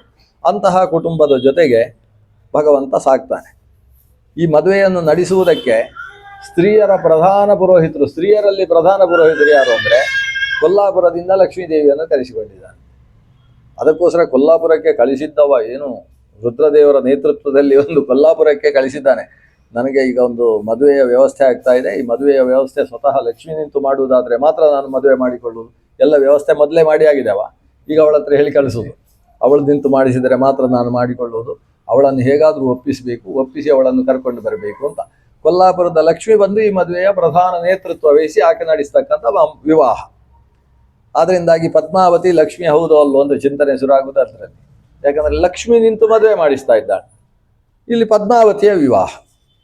ಪದ್ಮಾವತಿ ಅನ್ನೋ ಸ್ವರೂಪದ ಬಗ್ಗೆ ನಮ್ಮ ಪ್ರಾಚೀನರೇ, ನಮ್ಮವರೇ ದಾಸವರಿಯರು ಮತ್ತು ನಮ್ಮ ವ್ಯಾಖ್ಯಾನಕಾರರು ಎರಡು ಸ್ವರೂಪವನ್ನು ಹೇಳ್ತಾರೆ. ಪದ್ಮಾವತಿ ಅಂದರೆ ಸಾಕ್ಷಾತ್ ಲಕ್ಷ್ಮಿಯೇ ಅಂತ ಒಂದು. ಇಲ್ಲ, ಸಾಕ್ಷಾತ್ ಲಕ್ಷ್ಮಿ ಅಲ್ಲ, ಆಕೆಯಲ್ಲಿ ಜಾಂಬವತಿಯಲ್ಲಿ ಹೇಗೆ ಲಕ್ಷ್ಮೀದೇವಿ ಆವೇಶವೋ ಹಾಗೆ ಪದ್ಮಾವತಿ ಅಂತ ಹೇಳುವ ಒಂದು ಸ್ತ್ರೀಯಲ್ಲಿ ಲಕ್ಷ್ಮೀದೇವಿಯ ಆವೇಶ ಅಂತ. ನಮ್ಮಲ್ಲೆಲ್ಲ ಸಂಪ್ರದಾಯ ಅದು ಸಾಕ್ಷಾತ್ ಲಕ್ಷ್ಮಿ ಅನ್ನೋದನ್ನು ಅಂಗೀಕರಿಸಿಕೊಂಡೇ ಪದ್ಮಾವತಿ ಶ್ರೀನಿವಾಸ ವಿವಾಹ. ಇಷ್ಟರಲ್ಲಿ ಅವರಿಬ್ಬರ ಜಾತಕ ಪರ್ಯಾಲೋಚನೆ ಮಾಡುವಾಗ ಸ್ವಲ್ಪ ಸಮಸ್ಯೆ ಆಯ್ತಂತೆ. ಜಾತಕವನ್ನು ನೋಡಿದ್ದು ಶತಾನಂದರು ಮತ್ತು ಶುಕಾಚಾರ್ಯರು ಜಾತಕವನ್ನು ಪರಿಶೀಲನೆ ಮಾಡಿದರು. ಪರಿಶೀಲನೆ ಮಾಡಿದಾಗ ಎಲ್ಲ ಕೂಟಗಳು ಸರಿ ಉಂಟು ಅಂತಾಯಿತು. ಆದರೆ ಒಂದು ಸಮಸ್ಯೆಯಲ್ಲಿದ್ದದ್ದು ಅಂತ ಹೇಳಿದರೆ ಷಷ್ಠಾಷ್ಟಕ ಆಗಿದೆ. ಅವರ ನಕ್ಷತ್ರಕ್ಕೆ ಹೊಂದಿಸಿದರೆ ಶ್ರೀನಿವಾಸ ಹೇಳ್ತಾನೆ ನನ್ನ ನಕ್ಷತ್ರ ರೋಹಿಣಿ ಅಂತಲೇ ಹೇಳ್ತಾನೆ. ಈ ಲೆಕ್ಕಾಚಾರವನ್ನು ಗಮನಿಸಿದರೆ ಅದು 6 ಯಾವುದು ಹೆಣ್ಣಿನ ರಾಶಿಯಿಂದ ಗಂಡಿನ ಜಾತಕ ವೃಷಭ ರಾಶಿ ಅದು 6ಕ್ಕೆ ಬರ್ತದೆ. ಅಂದರೆ ವೃಷಭ, ಮಿಥುನ, ಕಟಕ, ಸಿಂಹ, ಕನ್ಯಾ, ತುಲ, ವೃಶ್ಚಿಕ, ಧನು ಅಂತ. ಆಕೆಯದ್ದು ಧನು, ಈತಂದು ವೃಷಭ. ಹೀಗಾಗಿ ಏನಾಯಿತು, ಷಷ್ಠಾಷ್ಟಕ ಅಂತ ಬಂತು ಅಂತ. ಅದಕ್ಕೆ ಇವರು ಶುಕಾಚಾರ್ಯ ಅದೇನು ತೊಂದರೆ ಇಲ್ಲ, ಬೇರೆ ಎಲ್ಲ ಕೂಟಗಳು ಸರಿ ಇತ್ತು ಅಂತಾದರೆ ಅದನ್ನು ನಾವು ಪರಿಗಣಿಸಬೇಕು ಅಂತಿಲ್ಲ, ಮುಂದುವರಿಸ್ಬೋದು. ಹಾಗೆ ವಿವಾಹ ಆಯಿತು, ಎಲ್ಲ ಕೂಟ ಉಂಟು ಅಂತ ವಿವಾಹವಾದ ಮೇಲೆ ಅವನು ಗಂಡ ಮೇಲೆ ಕೂತ್ಕೊಳ್ಳುವುದಂತೆ, ಹೆಂಡತಿ ಕೆಳಗೆ ಕೂತ್ಕೊಳ್ಳುವುದಂತೆ. ಈಗ ಮದುವೆ ಆದಮೇಲೆ ಅಲ್ಲಿ ತಿರುಪತಿಯಲ್ಲಿ ಶ್ರೀನಿವಾಸ ಇರೋದು, ಪದ್ಮಾವತಿ ಕೆಳಗಿರೋದು. ಅದಕ್ಕೆ ಷಷ್ಠಾಷ್ಟಕ ಕಾರಣ ಅಂತ ಒಂದು ವಾದ ಇದೆ. ಇದು ಆದಿತ್ಯ ಪುರಾಣದಲ್ಲಿ ಒಂದು ಷಷ್ಠಾಷ್ಟಕದ ಬಗ್ಗೆ ಒಂದು ವಿವರಣೆ ಇದೆ. ಆದರೆ ಇದರಲ್ಲಿ ಭವಿಷ್ಯೋತ್ತರದಲ್ಲಿ ಆ ವಿಷಯ ಇಲ್ಲ. ಷಷ್ಠಾಷ್ಟಕ ಕಾರಣ ಅಂತ ದೇವರು ತೋರಿಸಿದ್ದಂತೆ. ಯಾಕೆ ತೋರಿಸಿದ್ದು? ಷಷ್ಠಾಷ್ಟಕ ಇದ್ದಾಗ ವಿವಾಹ ಮಾಡಬೇಡಿ ಅಂತ ಲೋಕದ ಜನಕ್ಕೆ ತಿಳಿಸುವುದಕ್ಕೋಸ್ಕರ. ಭಗವಂತನಿಗೆ ಗ್ರಹದ ಸ್ಥಿತಿಗತಿ ಏನು? ಅದು ಸಕಲ ಗ್ರಹ ಬಲದೀನೆ ಸರಸಿಜಾಕ್ಷ, ಎಲ್ಲ ಗ್ರಹಗಳು ಕೆಲಸ ಮಾಡುವುದೇ ಅವನಿಂದ. ಹಾಗಾದರೆ ಪದ್ಮಾವತಿ ಯಾಕೆ ಕೆಳಗೆ ಕೂತದ್ದು? ಮನೆಗೆ ಬರುವವರನ್ನು ದ್ವಾರದಲ್ಲಿ ನಿಂತು ಸ್ವಾಗತ ಮಾಡಬೇಕಾದ್ದು ಗೃಹಿಣಿಯಾದವಳ ಕರ್ತವ್ಯ. ಆದ್ದರಿಂದ ತಿರುಪತಿಯಲ್ಲಿ ಹೋಗಿ ಶ್ರೀನಿವಾಸನ ದರ್ಶನ ಅಂತ ಹೇಳಿದರೆ ಅವರ ಮನೆಯ ಒಳಗಿನ ಪ್ರದೇಶ. ದ್ವಾರ ಅಂತ ಹೇಳಿದರೆ ಅದು ತಿರುಪತಿಯಿಂದ ಕೆಳಗಿರುವ ಪ್ರದೇಶ. ಅಲ್ಲಿಗೆ ಬಂದವರನ್ನು ಸ್ವಾಗತ ಮಾಡಿ ಮೇಲಕ್ಕೆ ಕಳಿಸುವ ಕೆಲಸ ಮಹಾಲಕ್ಷ್ಮಿಯದ್ದಾದ್ರಿಂದ ಅವಳು ಅಲ್ಲಿ ಕುಳಿತಿದ್ದಾಳೆ ಅಂತ ಈ ಕ್ರಮದಲ್ಲಿ ನಾವು ಚಿಂತನೆ ನಡೆಸಬೇಕು. ಹೀಗೆ ಭಗವಂತನ ವಿವಾಹದ ನಿಮಿತ್ತವಾಗಿ ದಿಬ್ಬಣವೂ ಕೂಡ ಸಾಗಿದೆ. ಎಲ್ಲ ವಿವಾಹದ ಮುಹೂರ್ತದ ಹೊತ್ತಿಗೆ ಸೇರಿದಂತಹ ದೇವತಾ ಗಣ ಸಮಗ್ರವೂ ಕೂಡ ಕೈಯಲ್ಲಿ ಮಂತ್ರಾಕ್ಷತೆ ಮತ್ತು ಜೀರಿಗೆ ಬೆಲ್ಲದ ಪ್ರಕರಣ ಎಲ್ಲ ಉಂಟು. ಜೀರಿಗೆ ಬೆಲ್ಲವನ್ನು ಹಿಡ್ಕೊಂಡು ಅದನ್ನು ಬೀರುವುದು ಅದೊಂದು ರೀತಿಯ ದಧ್ಯಕ್ಷತ ಮತ್ತು ಗುಡಜೀರಿಕಾ ದಧ್ಯಕ್ಷತ ಅಂದ್ರೆ ಏನು? ಅಕ್ಕಿ ಕಾಳಿಗೆ ಮೊಸರು ಸೇರಿಸೋದು. ಅದು ಮೊಸರು ಕೂಡ ಸ್ವಲ್ಪ ಅರಶಿನ ಮಿಶ್ರಿತವಾದಂತಹ ಮೊಸರನ್ನು ಸೇರಿಸಿದಾಗ ಅದೊಂದು ವಿಶಿಷ್ಟವಾದ ಪರಿಮಳ ಬರ್ತದೆ. ಒಂದು 5-6 ಗಂಟೆ ಕಳೆದ ಮೇಲೆ ಪರಿಮಳ ಸ್ವಲ್ಪ ಬೇರೆ ಥರ ಆಗ್ತದೆ. ಅದು ದಧ್ಯಕ್ಷದ ಪರಮ ಮಂಗಲಕರವಾದದ್ದು. ಅದರ ಜೊತೆಗೆ ಗುಡಜೀರಿಕೆಗಳು ಇದನ್ನೆಲ್ಲ ಹಿಡಿದು ಎಲ್ಲರೂ ಸಿದ್ಧವಾಗಿದ್ದಾರೆ. ಮುಹೂರ್ತದ ಕಾಲ ಬರ್ತಾ ಇದೆ. ಆದಿತ್ಯ, ಚಂದ್ರ, ಅಂಗಾರಕ ಮೊದಲಾದ ಗ್ರಹಗಳೆಲ್ಲ ಒಟ್ಟು ಸೇರಿ ಈ ವಿವಾಹವನ್ನು ನೋಡಬೇಕು ಅಂತ ಸೇರಿಕೊಂಡಿದ್ದಾರೆ. ಈಗ ಶುದ್ಧ ಮುಹೂರ್ತ ಬರಬೇಕಲ್ವ. ಮುಹೂರ್ತ ಬರಬೇಕಾದ್ರೆ ಆಯಾ ಗ್ರಹಗಳು ಆಯಾ ರಾಶಿಯಲ್ಲಿರಬೇಕು. ಇವರೆಲ್ಲರೂ ಬಂದು ಇಲ್ಲೇ ಸೇರಿಕೊಂಡಿದ್ದಾರೆ. ಸಕಲ ಗ್ರಹಗಳು ಕೂಡ ಈ ವಿವಾಹವನ್ನು ನೋಡುವುದಕ್ಕೆ ಬಂದು ಸೇರಿಕೊಂಡಿದ್ದಾರೆ. ಅಷ್ಟೊತ್ತಿಗೆ ಅಲ್ಲಿ ಕುಳಿತು ಸ್ವತಃ ಸೂರ್ಯನೇ ಲೆಕ್ಕ ಹಾಕ್ತಾ ಇದ್ದಾನೆ ಮುಹೂರ್ತ ಎಷ್ಟೊತ್ತಿಗೆ ಅಂತೇಳಿ. ಆಯಾ ಜಾಗದಲ್ಲಿ ಆಯಾ ಗ್ರಹಗಳು ಇದ್ದುಕೊಂಡು ಇಲ್ಲಿ ವಿವಾಹದಲ್ಲಿ ಸೇರಿದ್ದಾರೆ ಅಂತ ಅರ್ಥ. ಅಲ್ಲಲ್ಲಿ ಅವರವರಿದ್ದಾರೆ. ಇಲ್ಲಿ ಇನ್ನೊಂದು ರೂಪದಿಂದ ಸೇರಿದ್ದಾರೆ ಸಾಂಶಚೇತನಗಳಾದ ಕಾರಣದಿಂದ. ಮುಹೂರ್ತ ಬಂತು ಅಂತೇಳಿ ಘಂಟಾನಾದವಾಯಿತು. ಅಷ್ಟು ಹೊತ್ತಿಗೆ ಸಮಗ್ರ ರೀತಿಯ ವೇದ ಘೋಷಗಳು, ಮಂಗಲ ವೇದ ಘೋಷಗಳು ಮೊಳಗಿದ್ದಾವೆ. ಮಂಗಲ ವಾದ್ಯ ಘೋಷಗಳು ಕೂಡ ಮೊಳಗಿದ್ದಾವೆ. ಆ ಸಮಯದಲ್ಲಿ ಪರಸ್ಪರ ನಿರೀಕ್ಷಣೆ ನಡೆಯಿತು. ಅಗ್ನಿದೇವನೇ ಸ್ವತಃ ಕಾತರನಾಗಿ ನೋಡ್ತಾನಂತೆ, ನಮ್ಮ ದೇವ ಎಷ್ಟು ಹೊತ್ತಿಗೆ ನನಗೆ ಆಹುತಿಯನ್ನು ಕೊಡ್ತಾನೆ ಅಂತ. ಈ ವಿವಾಹ ಅನ್ನೋದೇನಿದೆ, ಆಕಾಶರಾಜ ದಂಪತಿಗಳು ಕೂತು ದಾನ ಮಾಡತಕ್ಕಂತಹ ಪ್ರಕ್ರಿಯೆ, ವಿವಾಹ ಪ್ರಕ್ರಿಯೆ. ದಾನ ಮಾಡಬೇಕಾದ್ರೆ ನಾರಾಯಣನ ಪಾದವನ್ನು ತೊಳೆದು ದಾನ ಕೊಡುವಂಥದ್ದು. ಇವತ್ತಿಗೂ ಕೂಡ ಹಾಗೆ. ಅದು ದಾನ ಕೊಡ್ತಕ್ಕಂಥವರು ಸಮಗ್ರ ಶಾಸ್ತ್ರವನ್ನು ಅಧ್ಯಯನ ಮಾಡಿದಂತಹ ಮಹಾವಿದ್ವಾಂಸರಾಗಿದ್ದರೂ ಕೂಡ ಯಾರಿಗೆ ದಾನವನ್ನು ಕೊಡ್ತೇವೋ ಅವರ ಪಾದವನ್ನು ಪ್ರಕ್ಷಾಲನೆ ಮಾಡಿ ದಾನ ಕೊಡಬೇಕು. ಯಾಕಂದರೆ ದಾನ ಯಾರಿಗೆ ಕೊಡ್ತೇವೆ ಅವರಲ್ಲಿ ಶ್ರೀಧರ ರೂಪಿಯಾದ ಪರಮಾತ್ಮನನ್ನು ಚಿಂತನೆ ಮಾಡಿಯೇ ಕೊಡುವುದು. ದಾನವನ್ನು ಯಾರನ್ನು ಕೊಡ್ತಾ ಇದ್ದೇವೆ ಆಕೆಯಲ್ಲಿ ಲಕ್ಷ್ಮೀ ಸ್ವರೂಪವನ್ನು ಚಿಂತನೆ ಮಾಡಿಯೇ ಕೊಡುವುದು. ಮಂತ್ರ ಹೇಳುವಾಗಲೇ ಹಾಗೆ, ಶ್ರೀರೂಪಾಂ ಇಮಾಂ ಶ್ರೀಧರ ರೂಪಾಯ ಶರ್ಮಣೇ ತುಭ್ಯಂ ಧರ್ಮ ಪ್ರಜಾ ಸಂಪತ್ತ್ಯರ್ಥಂ ಸಂಪ್ರದದೆ. ಶ್ರೀಯೈ ಅಂತೇಳು, ನಮಮ ಅಂತ ಒಂದು ಹೇಳಲಿಕ್ಕಿಲ್ಲ. ಉಳಿದೆಲ್ಲ ದಾನಗಳಲ್ಲಿ ಒಂದು ಅವನಿಗೆ ಕೊಡುವುದು, ಇದಕ್ಕೆ ಉದ್ದೇಶ ಅಂತ ಹೆಸರು, ಉದ್ದೇಶ್ಯ. ಆಮೇಲೆ ನನಗಲ್ಲ ಅಂತೇಳಿ ತ್ಯಾಗ ಮಾಡಲಿಕ್ಕುಂಟು. ಪರಸ್ವತ್ವ ಆಪಾದನ, ಸ್ವಸ್ವತ್ವ ಪರಿತ್ಯಾಗ ಅಂತ ಎರಡಿದೆ. ಆದರೆ ಕನ್ಯಾದಾನದಲ್ಲಿ ಪರಸ್ವತ್ವ ಆಪಾದನೆ ಇದೆ, ಆದರೆ ಸ್ವಸ್ವತ್ವ ಪರಿತ್ಯಾಗ ಇಲ್ಲ. ಆ ರೀತಿಯ ಒಂದು ವಿಶೇಷವಾದ ದಾನ ಕನ್ಯಾದಾನ. ಆ ನಿಟ್ಟಿನಿಂದ ದಾನವನ್ನು ಕೊಡಬೇಕು. ಈ ಕನ್ಯಾದಾನ ಅನ್ನುವ ಪ್ರಕ್ರಿಯೆ ನಡೀತದೆ. ಇದೇ ವಿವಾಹದ ಪ್ರಧಾನವಾದ ಭಾಗ. ಆದ್ದರಿಂದ ಆ ಸಮಯಕ್ಕೆ ಮುಹೂರ್ತ ಬಹಳ ಮುಖ್ಯ. ನಾವು ನಿರೀಕ್ಷಣೆ ಅಂತ ಹೇಳುವಂಥ ಒಂದು ಕಾಲ. ನಿರೀಕ್ಷಣಾ ಕಾಲಕ್ಕೆ ಯಾಕೆ ಅಷ್ಟು ಮಹತ್ವ ಅಂತ ಹೇಳಿದರೆ, ಅಲ್ಲಿಯ ತನಕ ಎಷ್ಟು ಬಾರಿ ನವವಧು ಅಥವಾ ವರ ಅವರಿಬ್ಬರ ದರ್ಶನವಾಗಿದ್ದರೂ ಆ ಕಾಲ ಏನಿದೆ ಶುಭ ಕಾಲ, ಆ ಕಾಲದಲ್ಲಿ ಈತ ನನ್ನ ಪತಿ ಎಂಬ ಭಾವದಿಂದ, ಇವಳು ನನ್ನ ಅರ್ಧಾಂಗಿನಿ ಎಂಬ ಭಾವದಿಂದ ತಮ್ಮ ಕುಲದೇವರನ್ನು ಸ್ಮರಣೆ ಮಾಡಿಕೊಂಡು ಪರಸ್ಪರ ದರ್ಶನ ಮಾಡತಕ್ಕಂತಹ ಆ ಶುಭ ಕಾಲ, ಆ ಕಾಲಕ್ಕೆ ಮುಹೂರ್ತ. ಯೋಗ್ಯವಾದ ಕಾಲದಲ್ಲಿ ಅಂತಹ ಭಾವದಿಂದ ಮಂತ್ರಗಳನ್ನು ಹೇಳಿಕೊಂಡು ದರ್ಶನ ಮಾಡುವಂತಹದ್ದು ನಿರೀಕ್ಷಣ ಅಂತ ಕರೆಸಿಕೊಳ್ತದೆ. ಉಪನಯನದಲ್ಲೂ ಕೂಡ ನಿರೀಕ್ಷಣೆಗೆ ಪ್ರಾಧಾನ್ಯ ಇರುವುದು ಮುಹೂರ್ತದಲ್ಲಿ. ಯಾಕಂದರೆ ನಿರೀಕ್ಷಣೆ ಅಂದರೆ ತಂದೆ ತಾಯಿಯರನ್ನು ಆತ ಮುಸುಕು ತೆಗೆದು ನೋಡುವ ಕಾಲ ಉಂಟಲ್ವ. ಅಲ್ಲಿಯ ತನಕ ತಂದೆ ತಾಯಿಯರನ್ನು ಬಹಳ ಬಾರಿ ನೋಡಿರ್ಬೋದು. ಆದರೆ ಈಗ ನನಗೆ ಗಾಯತ್ರಿ ಮಂತ್ರವನ್ನು ಉಪದೇಶ ಮಾಡತಕ್ಕಂತಹ ಗುರು ಎಂಬ ಭಾವದಿಂದ ಅವನು ನೋಡ್ತಾನೆ. ನನ್ನಿಂದ ಗಾಯತ್ರಿ ಮಂತ್ರವನ್ನು ಸ್ವೀಕಾರ ಮಾಡತಕ್ಕಂತಹ ಶಿಷ್ಯ ಎಂಬ ಭಾವದಿಂದ ತಂದೆ ಮಗನನ್ನು ನೋಡ್ತಾನಲ್ವ. ಆ ಭಾವಕ್ಕೆ ಒಂದು ಉತ್ತಮವಾದ ಮುಹೂರ್ತ ಬೇಕು. ಆ ರೀತಿಯ ಮುಹೂರ್ತದಲ್ಲಿ ಈ ಪ್ರಕ್ರಿಯೆ ನಡೀತದೆ.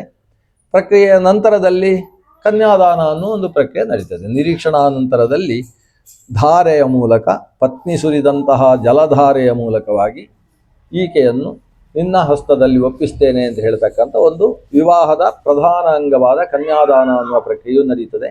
ಈ ಎಲ್ಲ ಪ್ರಕ್ರಿಯೆಗಳು ಕೂಡ ಎಲ್ಲ ದೇವತೆಗಳ ಋಷಿ ಮುನಿಗಳ ಸನ್ನಿಧಾನದಲ್ಲಿ ನಡೆದು ಅವರೆಲ್ಲ ಈ ವಿವಾಹವನ್ನು ನೋಡಿ ತಾವು ಕಣ್ಣು ತುಂಬಿಕೊಂಡಿದ್ದಾರೆ. ಇದೊಂದು ವಿವಾಹದ ಪ್ರಧಾನವಾದ ಘಟ್ಟ. ಅದಾದ ನಂತರ ಉಪಚಾರದ ಕಾರ್ಯಕ್ರಮಗಳು ಶುರುವಾಗ್ತವೆ. ವಿವಾಹದ ಮುಂದಿನ ಅನೇಕ ಪ್ರಕ್ರಿಯೆಗಳ ವಿವರಣೆಗಳಿದ್ದಾವೆ, ಮತ್ತು ಉಪಚಾರದ ಪ್ರಕ್ರಿಯೆ ಅದರಲ್ಲಿ 2 ವಿಷಯಗಳಿದ್ದಾವೆ. ಹಿಂದಿನ ದಿವಸದ ಉಪಚಾರ ಒಂದು, ಮದುವೆಯ ದಿವಸದ ಉಪಚಾರ ಮತ್ತೊಂದು. ಇದೆಲ್ಲ ದಶಮಿ ಏಕಾದಶಿಗೆ ಸಂಬಂಧಪಟ್ಟ ವಿಷಯಗಳೆಲ್ಲ ಉಂಟು. ಅದರಲ್ಲಿ ಹಿಂದಿನ ದಿವಸದ ಉಪಚಾರದಲ್ಲಿ ಒಂದು ವಿಷಯ ಇಲ್ಲಿ ಬರ್ತದೆ, ಬೇರೆ ಕಡೆಯಲ್ಲಿ ಸಿಗದೇ ಇದ್ದ ವಿಷಯ ಏನಂದರೆ, ವಿವಾಹದ ದಿವಸ ಕೆಲವರು ಉಪವಾಸ ಇರಬೇಕು ಅಂತ ಒಂದು ವ್ಯವಸ್ಥೆ. ಅದರಲ್ಲಿ ಯಾರು ಕನ್ಯೆಯನ್ನು ಸ್ವೀಕಾರ ಮಾಡ್ತಾನೆ ಅವನು ಊಟ ಮಾಡಿರಬೇಕು ಅಂತ ಒಂದು ವಾದ, ಅವನು ಉಪವಾಸ ಇರಬೇಕು ಅಂತ ಮತ್ತೊಂದು ವಾದ. ನಮ್ಮ ಗೃಹ್ಯ ಸೂತ್ರಗಳನ್ನೆಲ್ಲ ಗಮನಿಸಿದರೆ ಅವನಿಗೆ ಹೊಟ್ಟೆ ತುಂಬಿರಬೇಕು ಅಂತುಂಟು.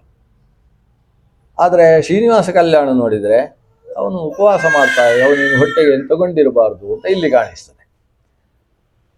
ಗೃಹ್ಯ ಸೂತ್ರದಲ್ಲಿ ಮತ್ತು ಕಾರಿಕೆಗಳಲ್ಲಿ ಏನಿದೆ ಅಂತ ಹೇಳಿದರೆ, ಅದು ಭುಕ್ತ್ವಾ ಕನ್ಯಾಂ ಪ್ರಗೃಹ್ಣೀಯಾತ್ ಗಾಯತ್ರಿ ಗ್ರಹಣಂ ತಥಾ ಅಂತ. ಕನ್ಯಾಗ್ರಹಣ ಮಾಡಬೇಕಾದ್ರೆ ಭುಕ್ತ್ವಾ ಭೋಜನ ಮಾಡಿ ಕನ್ಯಾಗ್ರಹಣ ಮಾಡಬೇಕು. ಗಾಯತ್ರಿ ಗ್ರಹಣಂ ತಥಾ, ಗಾಯತ್ರಿ ಮಂತ್ರದ ಉಪದೇಶ ಪಡಿಬೇಕಾದರೂ ಕೂಡ ಆತ ಊಟ ಮಾಡಿಯೇ ಗಾಯತ್ರಿ ಉಪದೇಶವನ್ನು ಪಡೆಯಬೇಕು. ಅದನ್ನ ಮಗುವಿಗೆ ಮೊದಲು ಮಾತೃಭೋಜನ ಅಂತೇಳಿ ಸರಿಯಾಗಿ ಊಟ ಮಾಡಿಸಿ ಆಮೇಲೆ ಗಾಯತ್ರಿ ಗ್ರಹಣ ಮಾಡುವುದು. ಆ ಮಗುವಿಗೆ ಗಾಯತ್ರಿ ಮಂತ್ರ ಗ್ರಹಣ ಮಾಡುವ ಒಂದು ಶಕ್ತಿ ಬೇಕು ಅನ್ನೋ ಒಂದು ಭಾವ ಉಂಟು. ಹಾಗೆಯೇ ಯುವಕ ಕನ್ಯೆಯನ್ನು ಕನ್ಯಾ ಪಾಣಿಗ್ರಹಣ ಮಾಡಬೇಕಾದ್ರೆ ಆತನಿಗೆ ಮೊದಲ ಬಾರಿ ಹೆಣ್ಣನ್ನು ಮುಟ್ಟುವುದಾದ್ರಿಂದ ಸ್ವಲ್ಪ ಏನಾದರೂ ನಡುಕ ಗಿಡುಕ ಬರಬಾರ್ದು ಅಂತ ಅವನಿಗೊಂದು ಊಟ ಮಾಡಬೇಕು. ಆ ಊಟಕ್ಕೋಸ್ಕರ ಮಧುಪರ್ಕ ಅನ್ನೋ ಒಂದು ವಿಧಾನ ಇದೆ. ಮಧುಪರ್ಕ ಅಂತೇಳಿ ಒಂದಿಷ್ಟು ಅವನಿಗೆ ಅದು ಬೇರೆ ಬೇರೆ ದಿಕ್ಕುಗಳಿಗೆ ವಸು ರುದ್ರ ಆದಿತ್ಯರನ್ನೆಲ್ಲ ತೃಪ್ತಿಪಡಿಸಿ ಆಮೇಲೆ ಮಧುಪರ್ಕ ಪ್ರಾಶನವನ್ನು ಮಾಡ್ತಕ್ಕಂಥ ಒಂದು ವಿಧಾನ ಇದೆ. ಮಧುಪರ್ಕ ಪ್ರಾಶನ ಅನ್ನುವುದೇ ಒಂದು ಭೋಜನ ಸ್ವರೂಪ ಅಂತ ಈಗ ನಾವು ಸ್ವೀಕಾರ ಮಾಡ್ತೇವೆ. ಆದರೆ ಅದು ಪವಿತ್ರ ಧಾರಣೆಯನ್ನು ಮಾಡಿಕೊಂಡು ಮಾಡ್ತಕ್ಕಂಥದ್ದು, ಆದ್ದರಿಂದ ಅದಕ್ಕೆ ಭೋಜನ ಸ್ವರೂಪ ಇಲ್ಲ. ಮಧುಪರ್ಕ ಪ್ರಾಶನ ಸ್ವರೂಪ, ಅದು ಪ್ರಾಶನ ಅಲ್ಲ, ಅದು ಪ್ರಾಶನ ರೂಪದಲ್ಲಿ ನಡೆಯತಕ್ಕಂಥದ್ದು.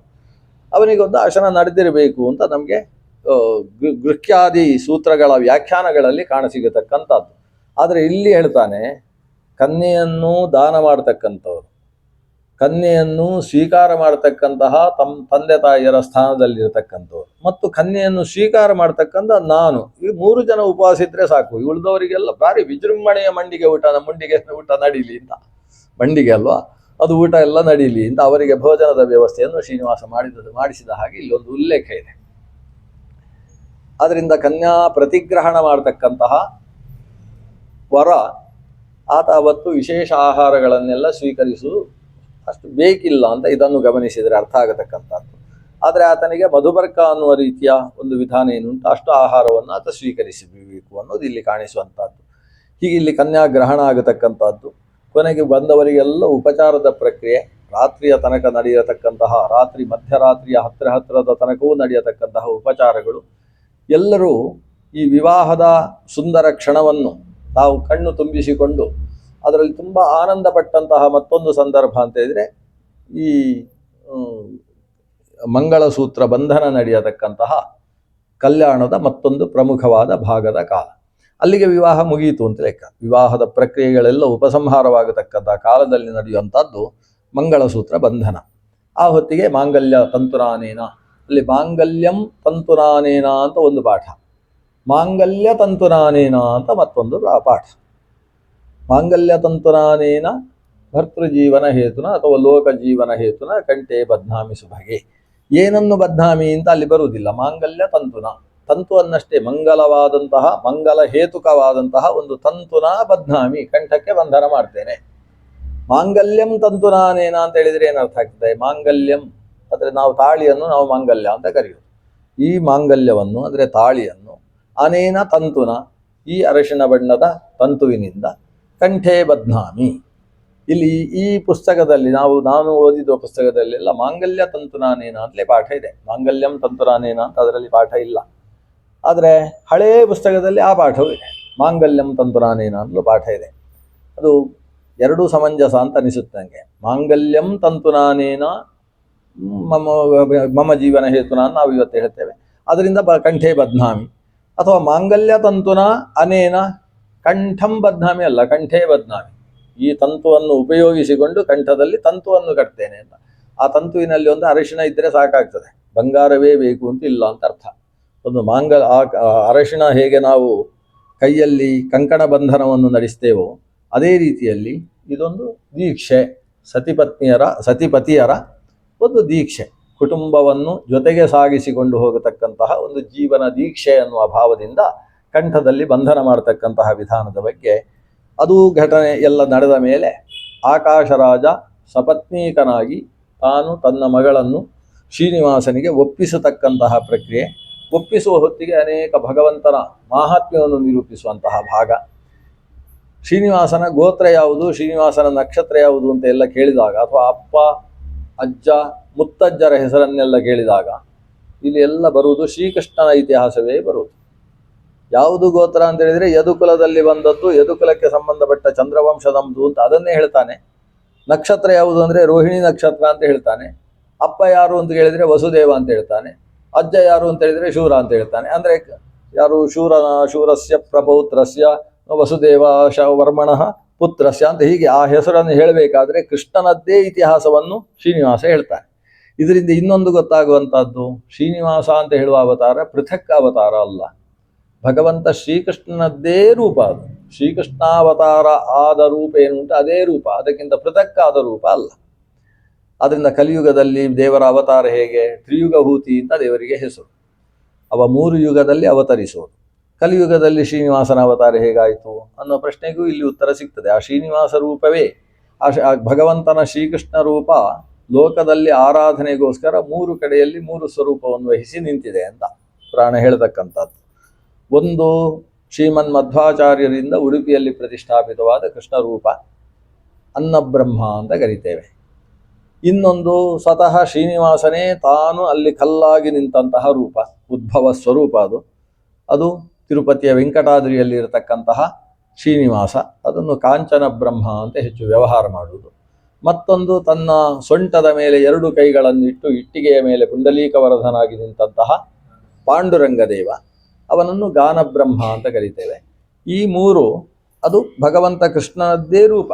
ಕೃಷ್ಣ ತಾನು ಅವತಾರ ಮಾಡಿ 106 ವರ್ಷಕ್ಕೆ ತಾನು ಅವತಾರ ಸಮಾಪ್ತಿ ಮಾಡಿದ ಅಂತ ಭಾಗವತ ಎಲ್ಲ ಉಲ್ಲೇಖ ಮಾಡ್ತದೆ. ಅದು ಸಮಾಪ್ತಿ ಮಾಡುವುದು ಅಂತ ಹೇಳಿದರೆ ಆತ ಒಂದು ವಿಮಾನದಲ್ಲಿ ಕುಳಿತು ಊರ್ಧ್ವಮುಖವಾಗಿ ದೇವಲೋಕಕ್ಕೆ ಸಾಗಿದ್ದು, ದೇವತೆಗಳು ಇವತ್ತು ಕೂಡ ಅದೇ ರೂಪವನ್ನು ಪೂಜೆ ಮಾಡ್ತಾ ಇದ್ದಾರೆ. ಭೀಷ್ಮೀ ಸತ್ಯ ಸಮೇತಂ ಅಖಿಲ ಪ್ರದಂ ಇಂದಿರೇಶಂ ತಧ್ಯಾಯೇದ್ಧರಿನ್ ಮಣಿದಿಭಂ ಅಂತ ಹೇಳ್ತೇವಲ್ವಾ. ಆ ಶ್ರೀಕೃಷ್ಣ ರೂಪಕ್ಕೆ ಉಪಸಂಹಾರ ಇಲ್ಲ. ಯಾವ ಭಗವಂತನ ಅವತಾರವೂ ಕೂಡ ಈಗ ಹುಟ್ಟಿ ಮುಂದೆ ಇಲ್ಲ ಅಂತ ಆಗುವುದಿಲ್ಲ. ಅದು ಹುಟ್ಟುವುದಕ್ಕಿಂತ ಮುಂಚೆಯೂ ಇರ್ತದೆ, ನಂತರವೂ ಇರ್ತದೆ. ಅದಕ್ಕಿಂತ ಮುಂಚೆಯೂ ದೇವತೆಗಳು ಉಪಾಸನೆ ಮಾಡ್ತಾ ಇರ್ತಾರೆ, ನಂತರದಲ್ಲೂ ಕೂಡ ಭಕ್ತ ಶ್ರದ್ಧೆಯರೆಲ್ಲರೂ ಉಪಾಸನೆ ಮಾಡ್ತಾ ಇರ್ತಾರೆ. ಹಾಗೆ ಆ ಭಗವಂತನ ಶ್ರೀಕೃಷ್ಣ ರೂಪ ಆಗಾಗ ಸ್ವಲ್ಪ ವಿಭಿನ್ನವಾದ ರೀತಿಯಲ್ಲಿ, ಹೇಗೆ ಅಲ್ಲಿ ಬಾಲಕೃಷ್ಣ, ರುಕ್ಮಿಣಿ ಸತ್ಯಾಸಮೇತ ಕೃಷ್ಣ, ಪಾರ್ಥಸಾರಥಿ ಕೃಷ್ಣ, ಬೇರೆ ಬೇರೆ ರೂಪದಲ್ಲಿ ಕೃಷ್ಣ ಕಾಣಿಸಿಕೊಳ್ತಾನೋ ಹಾಗೆ ಇಲ್ಲೊಂದು ಅನ್ನಬ್ರಹ್ಮನಾಗಿ ಕಾಣಿಸಿಕೊಂಡಿರತಕ್ಕಂತಹ ಕೃಷ್ಣನದ್ದೇ ಮತ್ತೊಂದು ಸ್ವರೂಪ ಶ್ರೀನಿವಾಸ ಅನ್ನೋ ಸ್ವರೂಪ. ಅದು ಪ್ರತ್ಯೇಕ ಅವತಾರ ಅಲ್ಲ ಅನ್ನೋದು ಈ ಕೃಷ್ಣನೇ ತನ್ನ ವಂಶಾವಳಿಯ ಬಗ್ಗೆ ಹೇಳುವಂತಹ ಮಾತುಗಳಲ್ಲಿ ನಮಗೆ ಸ್ಪಷ್ಟವಾಗತಕ್ಕಂಥದ್ದು. ಒಟ್ಟಂದದ ಈ ಪುರಾಣದಲ್ಲಿ ನಿರೂಪಣೆ ಮಾಡಿರುವ ಶ್ರೀನಿವಾಸ ಕಲ್ಯಾಣ ಕೊನೆಗೆ ಅದರಲ್ಲಿ ಕೃಷ್ಣ ಬಂದವರನ್ನೆಲ್ಲ ಕಳಿಸಿಕೊಡುವುದು, ಕುಬೇರನ ಹತ್ರವೂ ಕೂಡ ನಿನ್ನಿಂದ ಪಡೆದಿರತಕ್ಕಂಥದ್ದು ಯಥಾಸಂಭವ ನಿನಗೆ ಹಿಂತಿರುಗಿಸ್ತೇನೆ ಅಂತ ಹೇಳುವುದು, ಪ್ರತಿಯೊಬ್ಬರ ಉಪಕಾರವನ್ನು ಕೂಡ ವಿಶೇಷವಾಗಿ ಶ್ರೀನಿವಾಸ ಸ್ಮರಿಸಿಕೊಳ್ಳುವುದು, ಅವರಿಗೆ ಅಭಿನಂದನೆಗಳನ್ನೆಲ್ಲ ಸಲ್ಲಿಸುವುದು. ಕೊನೆಗೆ ಆ ಶ್ರೀನಿವಾಸ ತಾನು ಆ ಬೆಟ್ಟದಲ್ಲಿ ಬಂದು ಅಲ್ಲಿ ವರಾಹನ ಅನುಮತಿಯನ್ನು ಪಡೆದು ಅಲ್ಲಿ ಸಂಸ್ಥಿತನಾಗುವಲ್ಲಿ ತನಕದ ಕಥೆ ಆ ಶ್ರೀನಿವಾಸ ಕಲ್ಯಾಣ ಅಂತ ಬರತಕ್ಕಂತಹ ಭಾಗದಲ್ಲಿ ನಮಗೆ ಲಭ್ಯವಾಗತಕ್ಕಂಥದ್ದು.